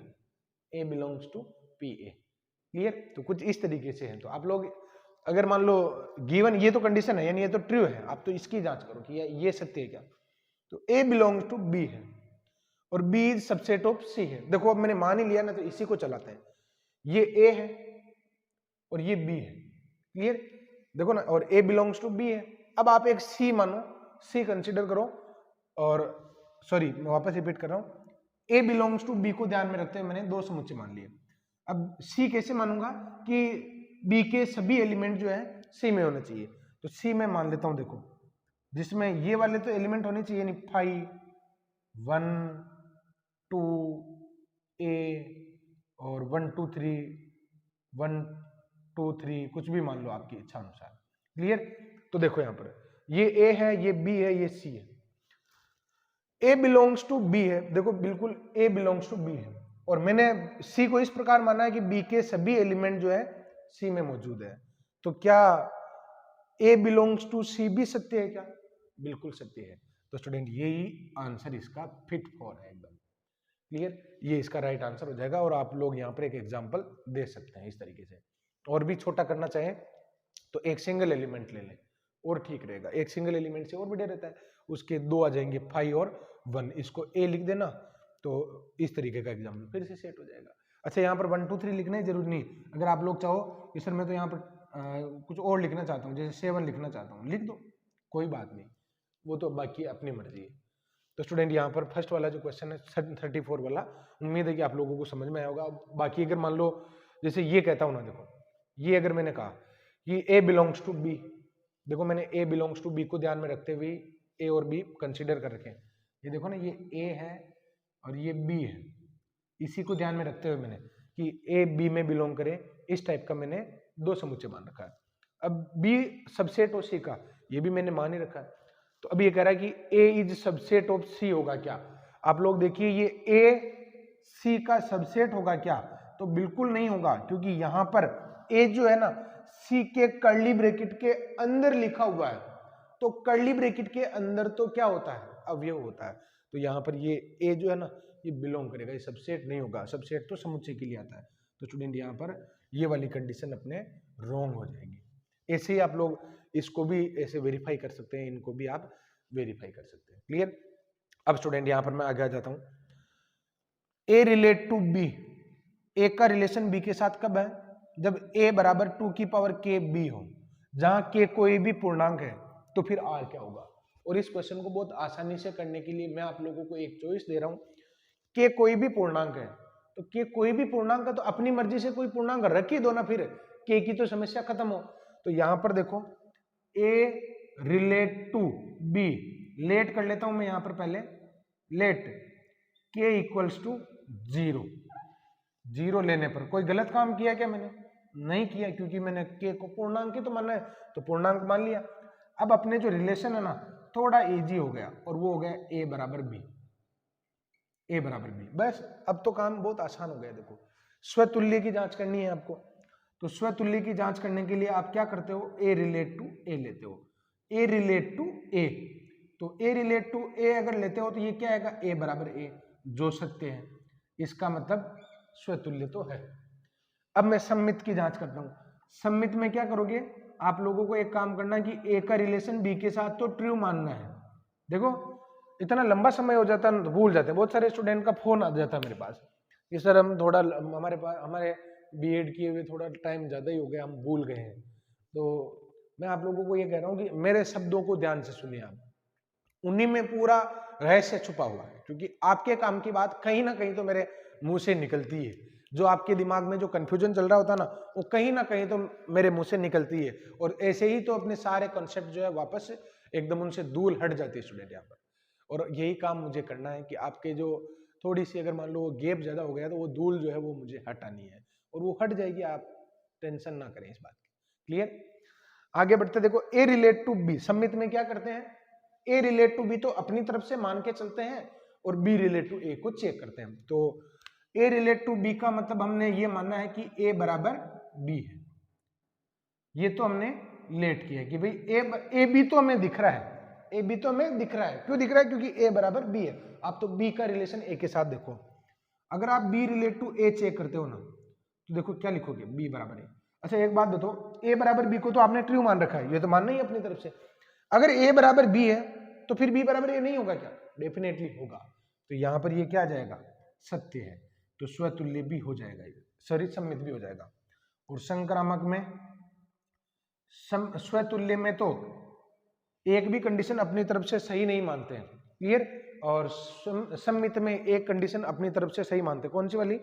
ए रिलेट टू बी वाली, और बी रिलेट टू ए हम चेक करते हैं। संक्रामक में दो कंडीशन अपनी तरफ से मानते हैं। कौन कौन सी? ए रिलेट टू बी अपनी तरफ से मानते हैं। संक्रामक में क्या करते हैं हम, ए का बी के साथ रिलेशन मानते हैं, बी का बी सी के साथ रिलेशन मानते हैं, और ए का फिर सी के साथ चेक कर लेते हैं। तो देखो आप, मैं कंडीशन मान रहा हूं, देखो A relate to B, it means मैं मान रहा हूं ए बराबर बी है। क्लियर? और एंड बी रिलेट टू सी है, इसका मतलब ए बराबर भी सी है। भाई ये दो कंडीशन तो हम सही मान रहे हैं। ए का रिलेशन अगर बी के साथ है तो ऑब्वियसली ए बराबर बी होगा, तभी तो रिलेशन है। बी का रिलेशन सी के साथ है, इसका मतलब बी बराबर सी होगा। क्लियर? अब एक बात बताओ, ए का रिलेशन सी के साथ होगा या नहीं होगा? ए बराबर बी है, बी बराबर सी है, तो ए बराबर सी नहीं होगा क्या? डेफिनेटली होगा। तो ए बराबर क्या होगा? सी होगा, और इसका मतलब ए का रिलेशन भी सी के साथ होगा। संक्रामक भी है, तुल्यता संबंध हो जाएगी। क्लियर? तो स्टूडेंट यहाँ पर ये 35 वाला क्वेश्चन था। आगे बढ़ते हैं। देखो अब यहाँ पर जो अगला सवाल है 37वां, इसको करने के लिए एक तरीका हम लगा रहे हैं, और वो क्या है, देखो a माइनस बी, हमें इस क्वेश्चन में बताना क्या है, a minus B union B minus A बराबर a intersection, sorry a union b होगा। तो इसको करने के दो तरीके, एक तो वेन डायग्राम से कर सकते हो, एक जैसा कि मैं आप लोगों को बार बार कहता हूं कि दो समुच्चय आप मान सकते हो। दो समुच्चय मान लो, अगर मान लो पहला वाला ऑप्शन सही है तो पहले वाले ऑप्शन के अकॉर्डिंग माने हुए समुच्चय इसको सेटिस्फाई कर देंगे, तो फिर ये सही हो जाएगा। दूसरा सही है तो दूसरा वाला इसको संतुष्ट कर देगा। तो एक एक ऑप्शन पर मैं एग्जांपल ले रहा हूं। तो सबसे पहले ए सबसेट बी पढ़ लेते हैं। तो एक काम करते हैं ना, ए को तो मैं मान लेता हूं, छोटे छोटे मानने चाहिए। ए में तो मान लो 1 और बी में मान लो आप 1 2, ये ठीक रहेगा। ए में तो मैंने क्या मान लिया 1, और बी में क्या मान लिया मैंने 1 2 मान लिया। ए यूनियन बी तो कितना हो जाएगा, ए यूनियन बी तो हो जाएगा 1 2। क्लियर? ए यूनियन बी का रिजल्ट तो क्या हो जाएगा हमारे 1 2 हो जाएगा। अब इसका रिजल्ट क्या होगा, ए माइनस बी। अगर मैं आप लोगों को ये कहूं कि ए माइनस बी कितना होगा तो आपका आंसर होना चाहिए 5, क्योंकि ए में से बी के सारे एलिमेंट निकाल दो, तो 1 ही था और 1 इसमें भी था, इसलिए बाहर निकल गया।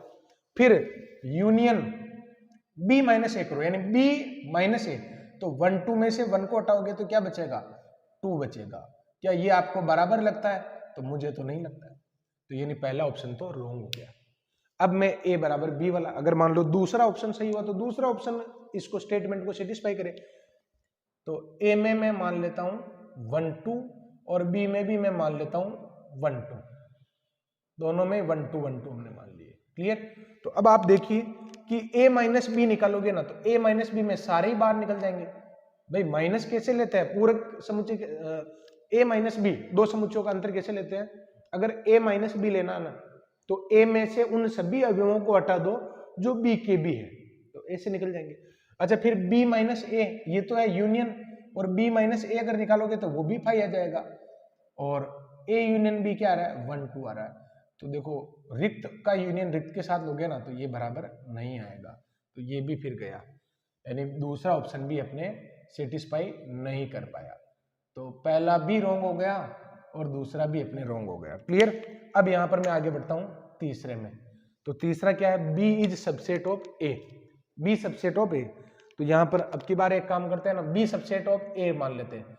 तो मैं बी बराबर तो मैं मान लेता हूं 1 और a बराबर मैं मान लेता हूं 1 2। तो अब आप देखिए कि b सबसेट a है कि नहीं, बिल्कुल है।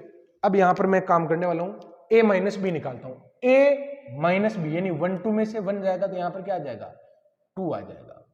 यूनियन b माइनस ए, b माइनस ए क्या आ जाएगा, 1 ही था, और जो इसमें भी है तो वो भी बाहर निकल जाएगा, यहां फाई आएगा, जो अगेन 1 2 के बराबर नहीं है। तो ये भी ऑप्शन रॉन्ग हो गया। तो फिर तो एक ही चॉइस बची है, देखो कौन सी, अब तो अपने पास एक ही बचा है, यही इसका राइट ऑप्शन है। तो फिर यहाँ पर स्टूडेंट अगर ये तीनों ही ऑप्शन रॉन्ग हो गए तो फिर अपने ये एकदम फिट फॉर ऑप्शन हो जाएगा। क्लियर? इसके लिए भी आप मान सकते हो, लेकिन मैं सजेस्ट करूंगा कि अब मानने की आवश्यकता नहीं है, जब तीनों में इतना काम कर लिया तो अब इसके लिए तो श्योर रहो ना कम से कम। क्लियर? अब स्टूडेंट यहाँ पर अगला रिलेशन क्या है, ए का बी के साथ रिलेशन तभी है जब ए व बी का HCF कितना हो, 2 हो। क्लियर? ए व बी किस में से लिए जाने हैं, नेचुरल नंबर में से लिए जाने हैं। तो आर किस प्रकार का होगा ये मुझे बताना। तो देखो यहाँ पर ए व बी का HCF जो है वो क्या होना चाहिए, 2 होना चाहिए। अगर मैं आप लोगों को ये कहूं कि नेचुरल नंबर लिख दो, तो ये 1 2 3 4 5 6 एंड सो ऑन। क्लियर? फिर रिलेशन में कौन कौन सी संख्याएं उठाओगे, दो ऐसी संख्या लेनी जिसका HCF क्या होना चाहिए, अपने 2 होना चाहिए। तो आप एक तो 2 2 ले सकते हो, 1 1 नहीं ले सकते हो, 1 1 क्योंकि 1 और 1 का HCF तो 1 ही आएगा, तो 1 1 नहीं ले सकते हो। अच्छा, 2 के साथ 4 ले सकते हो। क्लियर? अच्छा, 4 के साथ भी 2 ले सकते हो, 2 के साथ 6 डैश डैश डैश, ये ऐसे चलती रहेगी, और 4 2 भी हो सकता है, 4 4 भी हो सकता है, ऐसे बहुत सारे नंबर्स इसमें आ सकते हैं। अब मुझे जांच करनी है स्वतुल्य होने की। तो स्वतुल्य है क्या, स्वतुल्यता की जांच कैसे करते हैं, स्वतुल्यता के लिए आपको एक काम करना पड़ता है कि जो समुच्चय दे रखा ना, देखो यहाँ पर जैसे स्वतुल्यता की जांच करनी, तो ए में 1 2 3 था, तो मैं आर में 1 1 भी ढूंढूंगा, 2 2 3 3 4 4 सब ढूंढेंगे, क्योंकि ए में जितने भी है ना उन सबका खुद के साथ रिलेशन आर में होना चाहिए। एन में क्या है, 1 2 3 4 5 6, तो मैं आर में 1 1 को ढूंढूंगा, तो होगा क्या, यहाँ पर नहीं होगा। तो मैं यहाँ पर लिखूंगा 1 belongs to N but 1 1 not belongs to R, इसका मतलब स्वतुल्य नहीं है। क्लियर? काटने का मतलब स्वतुल्य नहीं है। अब मैं बात करता हूं सम्मित की। अगर आप डेफिनेशन का फायदा उठाना चाहते हो तो ए रिलेट टू बी लेकर चलो, यानी ए व बी का HCF कितना है, 2, तो ऑब्वियसली बी और ए का HCF भी कितना होगा, 2 ही होगा। सम्मित तो ये है। और अगर यहां देखना चाहते हो तो 2 4 है, तो 4 2 भी आपको दिख ही जाएगा। नहीं भी लिखा है, जैसे यहाँ पर 2 6 है, तो 6 2 भी दिख ही जाएगा, क्योंकि 2 6 का HCF अगर 2 है तो 6 2 का HCF भी 2 ही होगा। क्लियर? तो यहां पर मैं रिलेशन भी अगर काम में लेता हूं तो मैं मान के चलूंगा कि ए का रिलेशन बी के साथ है, अर्थात ए व बी का HCF कितना मान लेता हूं मैं, HCF 2 है। क्लियर? सो बी व ए का बी 2 होगा, तो इसका मतलब बी रिलेट टू ए कहना भी सत्य ही है, यानी सम्मित तो हो गया। देखो अगर मान लो इसी से काम चल जाता ना तो फिर रोक देते क्वेश्चन को। ये कह रहा है कि स्वतुल्य है, तो पहला तो गलत है, स्वतुल्य तो नहीं है। ये कह रहा है केवल सम्मित है, ये कह रहा है कि सम्मित के साथ संक्रामक भी है, तो तुल्यता संबंध तो नहीं होगा, क्यों? क्योंकि स्वतुल्य नहीं है, तो ए और डी तो गए। अब संक्रामकता की और बात कर लेते हैं। तो देखते हैं यहां पर संक्रामकता की जांच। संक्रामकता, अब संक्रामक होगा कि नहीं होगा? HCF का मतलब क्या होता है? Common element, clear? यानी ए और बी में कॉमन फैक्टर 2 है, और अगर मैं आप लोगों को ये कहूं कि बी और सी में भी कॉमन फैक्टर 2 है, ए व बी का कॉमन फैक्टर 2 है और बी और सी का कॉमन फैक्टर भी 2 है, तो बताओ ए और सी का कॉमन फैक्टर 2 नहीं होगा क्या? बिल्कुल इमेजिनेशन पावर से लिखना थोड़ी है इसमें बहुत ज्यादा, क्लियर? तो यहां पर हम लिखेंगे ए रिलेट टू बी, इसका मतलब ए बी का HCF 2 है, एंड बी रिलेट टू सी, यानी बी व सी का HCF कितना है अपने? 2 है, इंप्लाइज दैट अतः ए व सी का HCF भी 2 होगा, और अगर 2 होगा तो फिर ए रिलेट टू सी हम कहेंगे, तो ये इसका मतलब सम्मित के साथ संक्रामक भी है, क्लियर? तो स्टूडेंट ये संक्रामकता की जांच हो गई। अब मैं बढ़ता हूं आगे, और ये कह रहा है, देखो अगर आप ये एग्जाम्पल लिखना चाहो, मैंने किसके लिए दिया था? इसके लिए, तो बहुत अच्छा एग्जाम्पल है, आप इसको लिख सकते हैं। अब मैं बढ़ता हूं देखो आगे, और क्या क्वेश्चन है देखो, ये क्वेश्चन कह रहा है 42 वाला कि यहां पर x एक समुच्चय है जिसमें प्राकृत संख्याएं लेनी है, और प्राकृत संख्याएं कौन सी? 1 से लेकर 50 तक की, 50 से छोटी, 50 या 50 से छोटी, तो 1 से लेकर 50। ए में क्या आएगी? ऐसी सभी सम संख्याएं आएगी जो x में से ली जा रही हो। सबसे पहले मैं x को पूरा करता हूं देखो, फिर बाद की बात हो। x में क्या आ जाएगा? 1 2 3 4 एंड सो ऑन 50, क्लियर? फिर a में क्या आएगा? ए में मुझे x में से संख्याएं लेनी है, और कौन सी लेनी है? जो सम हो, तो ये आ जाएगा 2 4 6 एंड सो ऑन 50, क्लियर? फिर b में क्या लेनी है? b में वो नंबर लेने हैं जो x में से ही लेने हैं, लेकिन 7 के मल्टीपल होने चाहिए। तो 7 के मल्टीपल में 7 14 21 28 35 और 42 और 49 होंगे, क्लियर? अब आप लोग देखिए कि पूछ क्या रहा है। एक्स भी मैंने लिख दिया, ए भी मैंने लिख दिया, बी भी मैंने लिख दिया। ये कह रहा है कि एक्स का सबसे छोटा सेट, एक्स के छोटे से छोटे सेट में अवयवों की संख्या कितनी होगी जिसमें ए व बी दोनों ही समुच्चयों के अवयव विद्यमान हो। सिंपल सा मीन ये है कि मुझे एक ऐसा सेट बनाना है, एक ऐसा सेट बनाना है जिसमें ए व बी के सभी अवयव आ जाए, क्लियर? छोटे से छोटा एक सेट बनाना है। तो सबसे पहले अगर मैं आप लोगों को ये कहूं कि नंबर ऑफ एलिमेंट इन ए कितने हैं, तो आपका आंसर होना चाहिए कि सर 50 है। नंबर ऑफ एलिमेंट, सॉरी ए नहीं एक्स। अब मैं अगर पूछता हूं कि नंबर ऑफ एलिमेंट इन ए कितने हैं, तो 25 है, क्योंकि आधी तो विषम संख्या है जो हट गई। अगर मैं आप लोगों को ये पूछता हूं कि number of element in B कितने हैं, तो आपका आंसर होना चाहिए 1 2 3 4 5 6 और 7, ये हो गए 7, क्लियर? अगर मैं आप लोगों को ये पूछता हूं कि आपको एक सेट बनाना है, क्लियर?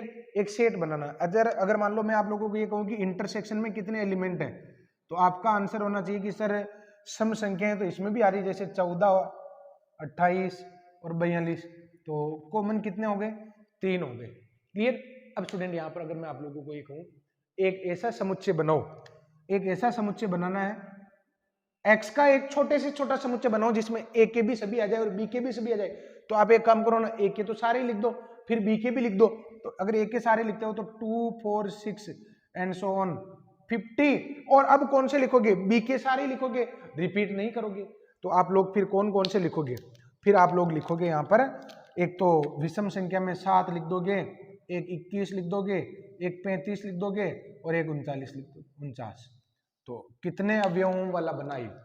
25 26 27 28 और 29।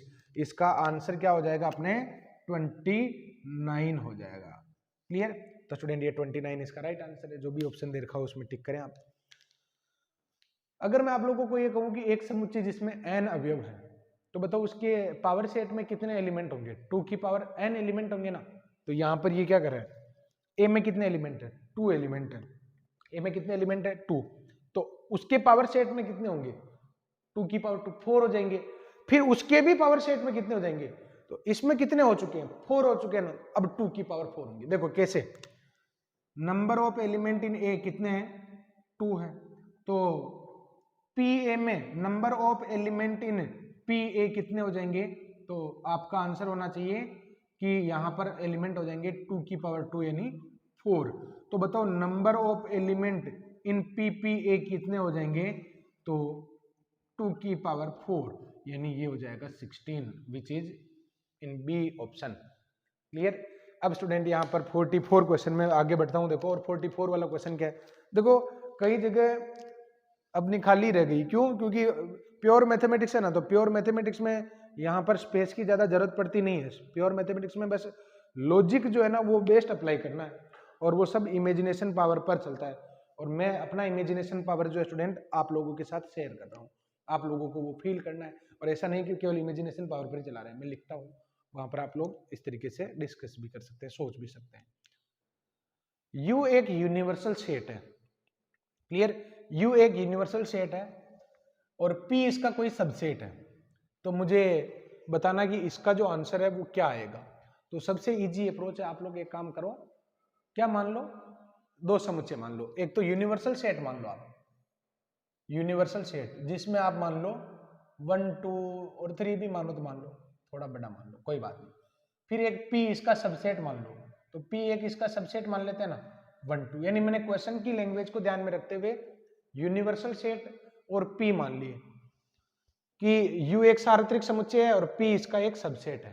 तो इसका रिजल्ट मुझे निकालना है। तो सबसे पहले एक काम करते हैं ना, ये जो रिजल्ट दे रखा है इसको मैं सोल्व करता हूं। तो पी तो क्या है, देखो पी तो है 1 2, पी तो है अपने 1 2, और इसका इंटरसेक्शन लेना है मुझे p माइनस यू के साथ में। इसका इंटरसेक्शन किसके साथ में लेना है? p माइनस यू के साथ में। यहां पर p माइनस यू बताओ क्या होगा, सोचो स्टूडेंट, यहां पर p माइनस यू क्या होगा? तो आपका आंसर होना चाहिए कि p माइनस यू। तो p माइनस यू करोगे ना तो ये आंसर होगा 5। क्यों होगा? क्योंकि सर यहां पर p के सारे एलिमेंट तो बाहर निकल गए। अरे सोचो ना भाई, यहां पर p माइनस यू के बारे में, p माइनस यू, p में से उनको हटा दो जो u के हैं, तो सारे u के, तो 1 भी निकल जाएगा बाहर, 2 भी निकल जाएगा। तो यहां पर तो क्या आ गया अपने 5 आ गया। फिर union u minus P, u minus P करोगे ना तो 1 भी बाहर निकल जाएगा, 2 भी बाहर निकल जाएगा, ओनली यहाँ पर क्या आएगा 3 आएगा। क्लियर। अब आप लोग देखिए कि यहाँ पर जो रिजल्ट है वो क्या लिखोगे आप, यहाँ पर रिजल्ट क्या लिखोगे? तो ये तो है 1 2, और यहाँ पर आंसर क्या आ जाएगा 5 का, जब इसके साथ यूनियन लोगे ना तो 3 आ जाएगा, और दोनों का कॉमन क्या आएगा? Nothing. A is right answer. बस ऐसे ही आप लोगों को क्वेश्चन करना है। मैं तो यही चाहता हूं कि आप लोग ऐसे ही क्वेश्चन को करें। भाई ऑब्जेक्टिव क्वेश्चन है तो ऑब्जेक्टिव अप्रोच तो हमें बनानी ही चाहिए ना। क्लियर। अब यहां पर अगला सवाल ले रहा हूं, 2 क्वेश्चन बचे हैं अपने। 46 वाला क्वेश्चन क्या है? एक सेट में 2n प्लस एलिमेंट है, तो इसके उन समुच्चय उप समुच्चयों की संख्या बताओ जिसमें n से अधिक एलिमेंट हो। अब इस क्वेश्चन को करने का जो तरीका मैं बता रहा हूं ना आप लोगों को, उस तरीके से सोचें। आप थोड़ी देर के लिए लेट कर लो। लेट n इक्वल्स टू 2 है, और n की ऐसी वैल्यू हमने लेट की कि कोई भी आंसर जो है सेम आंसर नहीं दे। देखो 2 का स्क्वायर, 2 की पावर 3, 2 की पावर 4, ये 2 की पावर 3, तो दो में कॉन्ट्राडिक्शन आ तो रहा है, लेकिन देख लेंगे अगर मान लो इन दोनों में से आंसर होगा तो फिर आगे n की वैल्यू घटाकर या बढ़ाकर और आंसर दे देंगे। फिलहाल मैंने n की वैल्यू क्या मान ली? 2 मान ली। यानी मैं क्या मान रहा हूं? n बराबर 2 मान रहा हूं। यानी सेट में एलिमेंट कितने हो जाएंगे? सेट में एलिमेंट हो जाएंगे अब 5 हो जाएंगे। क्यों? क्योंकि 2n प्लस 1 तो 5 हो गए ना। देखो तो अब क्वेश्चन क्या है, एक सेट में 5 अवयव है तो इसके उन सबसेट की संख्या कितनी होगी जिसमें 2 से अधिक अवयव हो। तो एक काम करता हूं ना, 5 एलिमेंट वाला एक सेट मान लो। आप लोग ध्यान से देखना है, यहां पर एक सेट में मान रहा हूं x, जिसमें 5 अवयव है। x मैंने एक सेट मान लिया 1 2 3 4 5 और 5p। क्लियर। अब स्टूडेंट यहां पर देखो, मुझे क्या करना है, मुझे वो उप समुच्चय बताने हैं, मुझे वो उप समुच्चय बताने हैं जिनमें अवयवों की संख्या 2 से अधिक हो, यानी उसमें 3, 4 और 5 अवयव आए। तो मैं एक काम करता हूं ना, मैं उन अवयवों की, उन उप समुच्चयों की संख्या का पता लगा लेता हूं जिसमें 0 अवयव है, जिसमें 1 अवयव है, जिसमें 2 अवयव है। क्लियर। और फिर बचेंगे तो देख लेंगे। तो स्टूडेंट यहां पर देखो, उप समुच्चय मैं बना रहा हूं, उप समुच्चय जिसमें पहला तो क्या आया, 5 आ गया। फिर एक एक अवयव का लेंगे ना तो 1, 2, 3, 4 एंड 5 आ जाएगा। क्लियर। तो ये 5, तो ये हो गए एक एक अवयव के कितने हो गए, 5 हो गए। रिक्त हो गया 1। अब दो दो अवयवों की अगर मैं बात करूं ना तो 1, 2, 1, 3, 1, 4, 1, 5, फिर 2, 3, कर्ली ब्रैकेट में रिपीट नहीं करते ना, तो 2, 3, उसके बाद में 2, 4, देन 2, 5, उसके बाद में 3, 4, 3, 5 और फिर क्या है अपने 4, 5। देखो यहां पर आप लोग ये बताओ कि अगर मान लो x में इतने हैं तो कुल उप समुच्चय कितने बनेंगे, कुल उप समुच्चय कितने बनेंगे, तो ये 2 की पावर में 5 यानी 32 बनेंगे। इस बात का तो हमें पता है कि कुल उप समुच्चयों की संख्या 32 होगी। और मैंने यहां पर कितने उप समुच्चय लिख दिए या कौन कौन से उप समुच्चय लिख दिए हैं, मैंने वो सभी उप समुच्चय लिख दिए हैं जिसमें अवयवों की संख्या कुछ नहीं हो, जिनमें अवयवों की संख्या 1 हो और जिनमें अवयवों की संख्या कितनी हो, 2 हो। तो काउंट करो कितने हो गए, 1, 2, 3, 4, 5, 6, 7, 8, 9, 10, 11, 12, 13, 14, 15 और 16। अतः 2 या उससे कम अवयवों वाले उप समुच्चय, ये कितने हो गए हमारे, 16 हो गए। तो फिर हमें क्या निकालना, अतः 2 से अधिक अवयवों वाले उप समुच्चयों की संख्या हो जाएगी 32 माइनस 16। ये इसका आंसर है।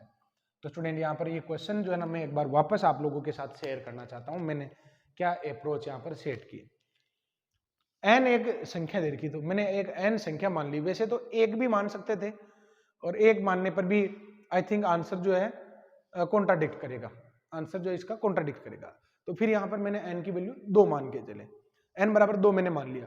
तो n बराबर अगर 2 मान रहा हूं तो फिर जो क्वेश्चन है वो इस प्रकार चेंज हो जाएगा कि 5 अवयव, यदि किसी समुच्चय में 5 अवयव हो तो इसके उन उप समुच्चयों की संख्या कितनी होगी जिसमें 2 से अधिक अवयव हो। तो स्टूडेंट यहां पर मैंने n बराबर 2 माना तो अवयव हो गए 5, एक समुच्चय मान लिया जिसमें 5 अवयव दिखाई दे रहे हैं।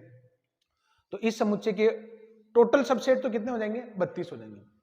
तो या तो एक काम करो कि 2 से अधिक वाले लिख लो, 2 से अधिक वाले सभी उप समुच्चय लिख लो, लेकिन उसमें थोड़ा टाइम ज्यादा लगेगा। तो मैंने क्या किया, मैंने एक अवयव वाले उप समुच्चय बनाए, मैंने 2 अवयव वाले उप समुच्चय बनाए और मैंने एक रिक्त भी बनाया। तो रिक्त में हो गया 1 और इसमें हो गए 5 और इसमें हो गए अपने कितने, 10, 1, 2, 3, 4, 5, 6, 7, 8, 9 और 10, इस तरीके से किए। तो मैंने उनकी संख्या का पता लगा लिया जिसमें 2 या उससे कम अवयव लेकर उप समुच्चय बनाने हैं।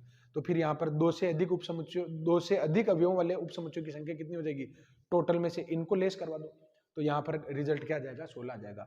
अब यहाँ पर कौन सा ऑप्शन 16 आंसर दे रहा है, तो n बराबर 2 रख दो। तो ये तो 4 दे रहा है, ये 8 दे रहा है, ये 16 दे रहा है, ये 8 दे रहा है, तो ये इसका राइट आंसर हो जाएगा। क्लियर। तो स्टूडेंट यहाँ पर, और इसको आप ऐसे भी कर सकते थे कि सर यहाँ पर फिर अगर मान लो n का मान ज्यादा ले लेते हैं तो फिर ये तो समस्या हो जाएगी, फिर ऐसे अवयव बनाएंगे क्या। तो मैं आप लोगों को ये कह देता हूँ, देखो इस तरीके से समुच्चय, मैं अगर आप लोगों को ये कहूँ कि ये 5 है ना, 5 में से एक एक अवयव को लेकर कितने उप समुच्चय बनेंगे, 5c1 यानी 5 बन जाएंगे। अगर मैं आप लोगों को ये कहूँ कि 5 में से 2 को लेकर कुल कितने उप समुच्चय बनेंगे, तो 5c2 बनेंगे यानी 10 बन जाएंगे। देख लो इनको काउंट कर लो, ये 10 ही है, ये 5 है और ये 0 है, तो यहाँ पर इनको जोड़ोगे तो 16 आ जाएगा। अगर मैं आप लोगों को ये कहूँ कि बताओ 3 अवयवों को लेकर कितने बनेंगे, 5c3, तो ये हो जाएंगे 10, और 4 अवयवों से कितने बनेंगे, 5c4 यानी 5, और 5 अवयवों से कितने बनेंगे, तो 8, तो ये भी 16 आ रहे हैं। ये एक बहुत अच्छा मैंने आप लोगों को फॉर्मूला बताया है, आप अपने शब्दों में इसको लिखें। अगला सवाल ले रहा हूं, देखो अगला क्वेश्चन क्या है, लास्ट क्वेश्चन रह गया अपने। ये कह रहा है कि ए में अवयव 1000 है, बी में अवयव जो है वो 500 है, और इंटरसेक्शन में जो कम से कम अवयवों की संख्या ना वो 1 है, उससे ज्यादा ही होगी भले ही, एक तो है ही है। तो ये कह रहा है कि अगर ए यूनियन बी में पी एलिमेंट है, ए यूनियन बी में अगर पी एलिमेंट है तो पी की रेंज जो है क्या होनी चाहिए। तो देखो यहां पर इस क्वेश्चन को जिस अप्रोच से हम करने वाले हैं वो बहुत इजी तरीका है। देखो कैसे, ये क्या कह रहा है कि ए इंटरसेक्शन बी में कम से कम एक अवयव तो कॉमन है। तो मैं एक काम करता हूं ना, जब ए इंटरसेक्शन बी में अगर न्यूनतम अवयव कॉमन हो, यानी एक अवयव ही कॉमन हो, तो एक अवयव कॉमन हो तो यहां पर बीच में क्या आ जाएगा, एक आ जाएगा। क्लियर। अगर मैं इसको ए और इसको बी कह रहा हूं तो बताओ ए में अगर 1000 एलिमेंट है तो ए में अब यहां पर कितने लिखोगे, 999। क्लियर। बी में 500 है तो बताओ यहां पर कितने लोग लिखोगे, 499। क्लियर। तो बताओ यहां पर ए यूनियन बी कितना आ गया। तो अगर आप लोग ए यूनियन बी निकालते हो ना तो यहां पर आ जाएगा 1499। क्लियर। और अब यहां पर मैं वो अप्रोच ले रहा हूं सेकंड वाली।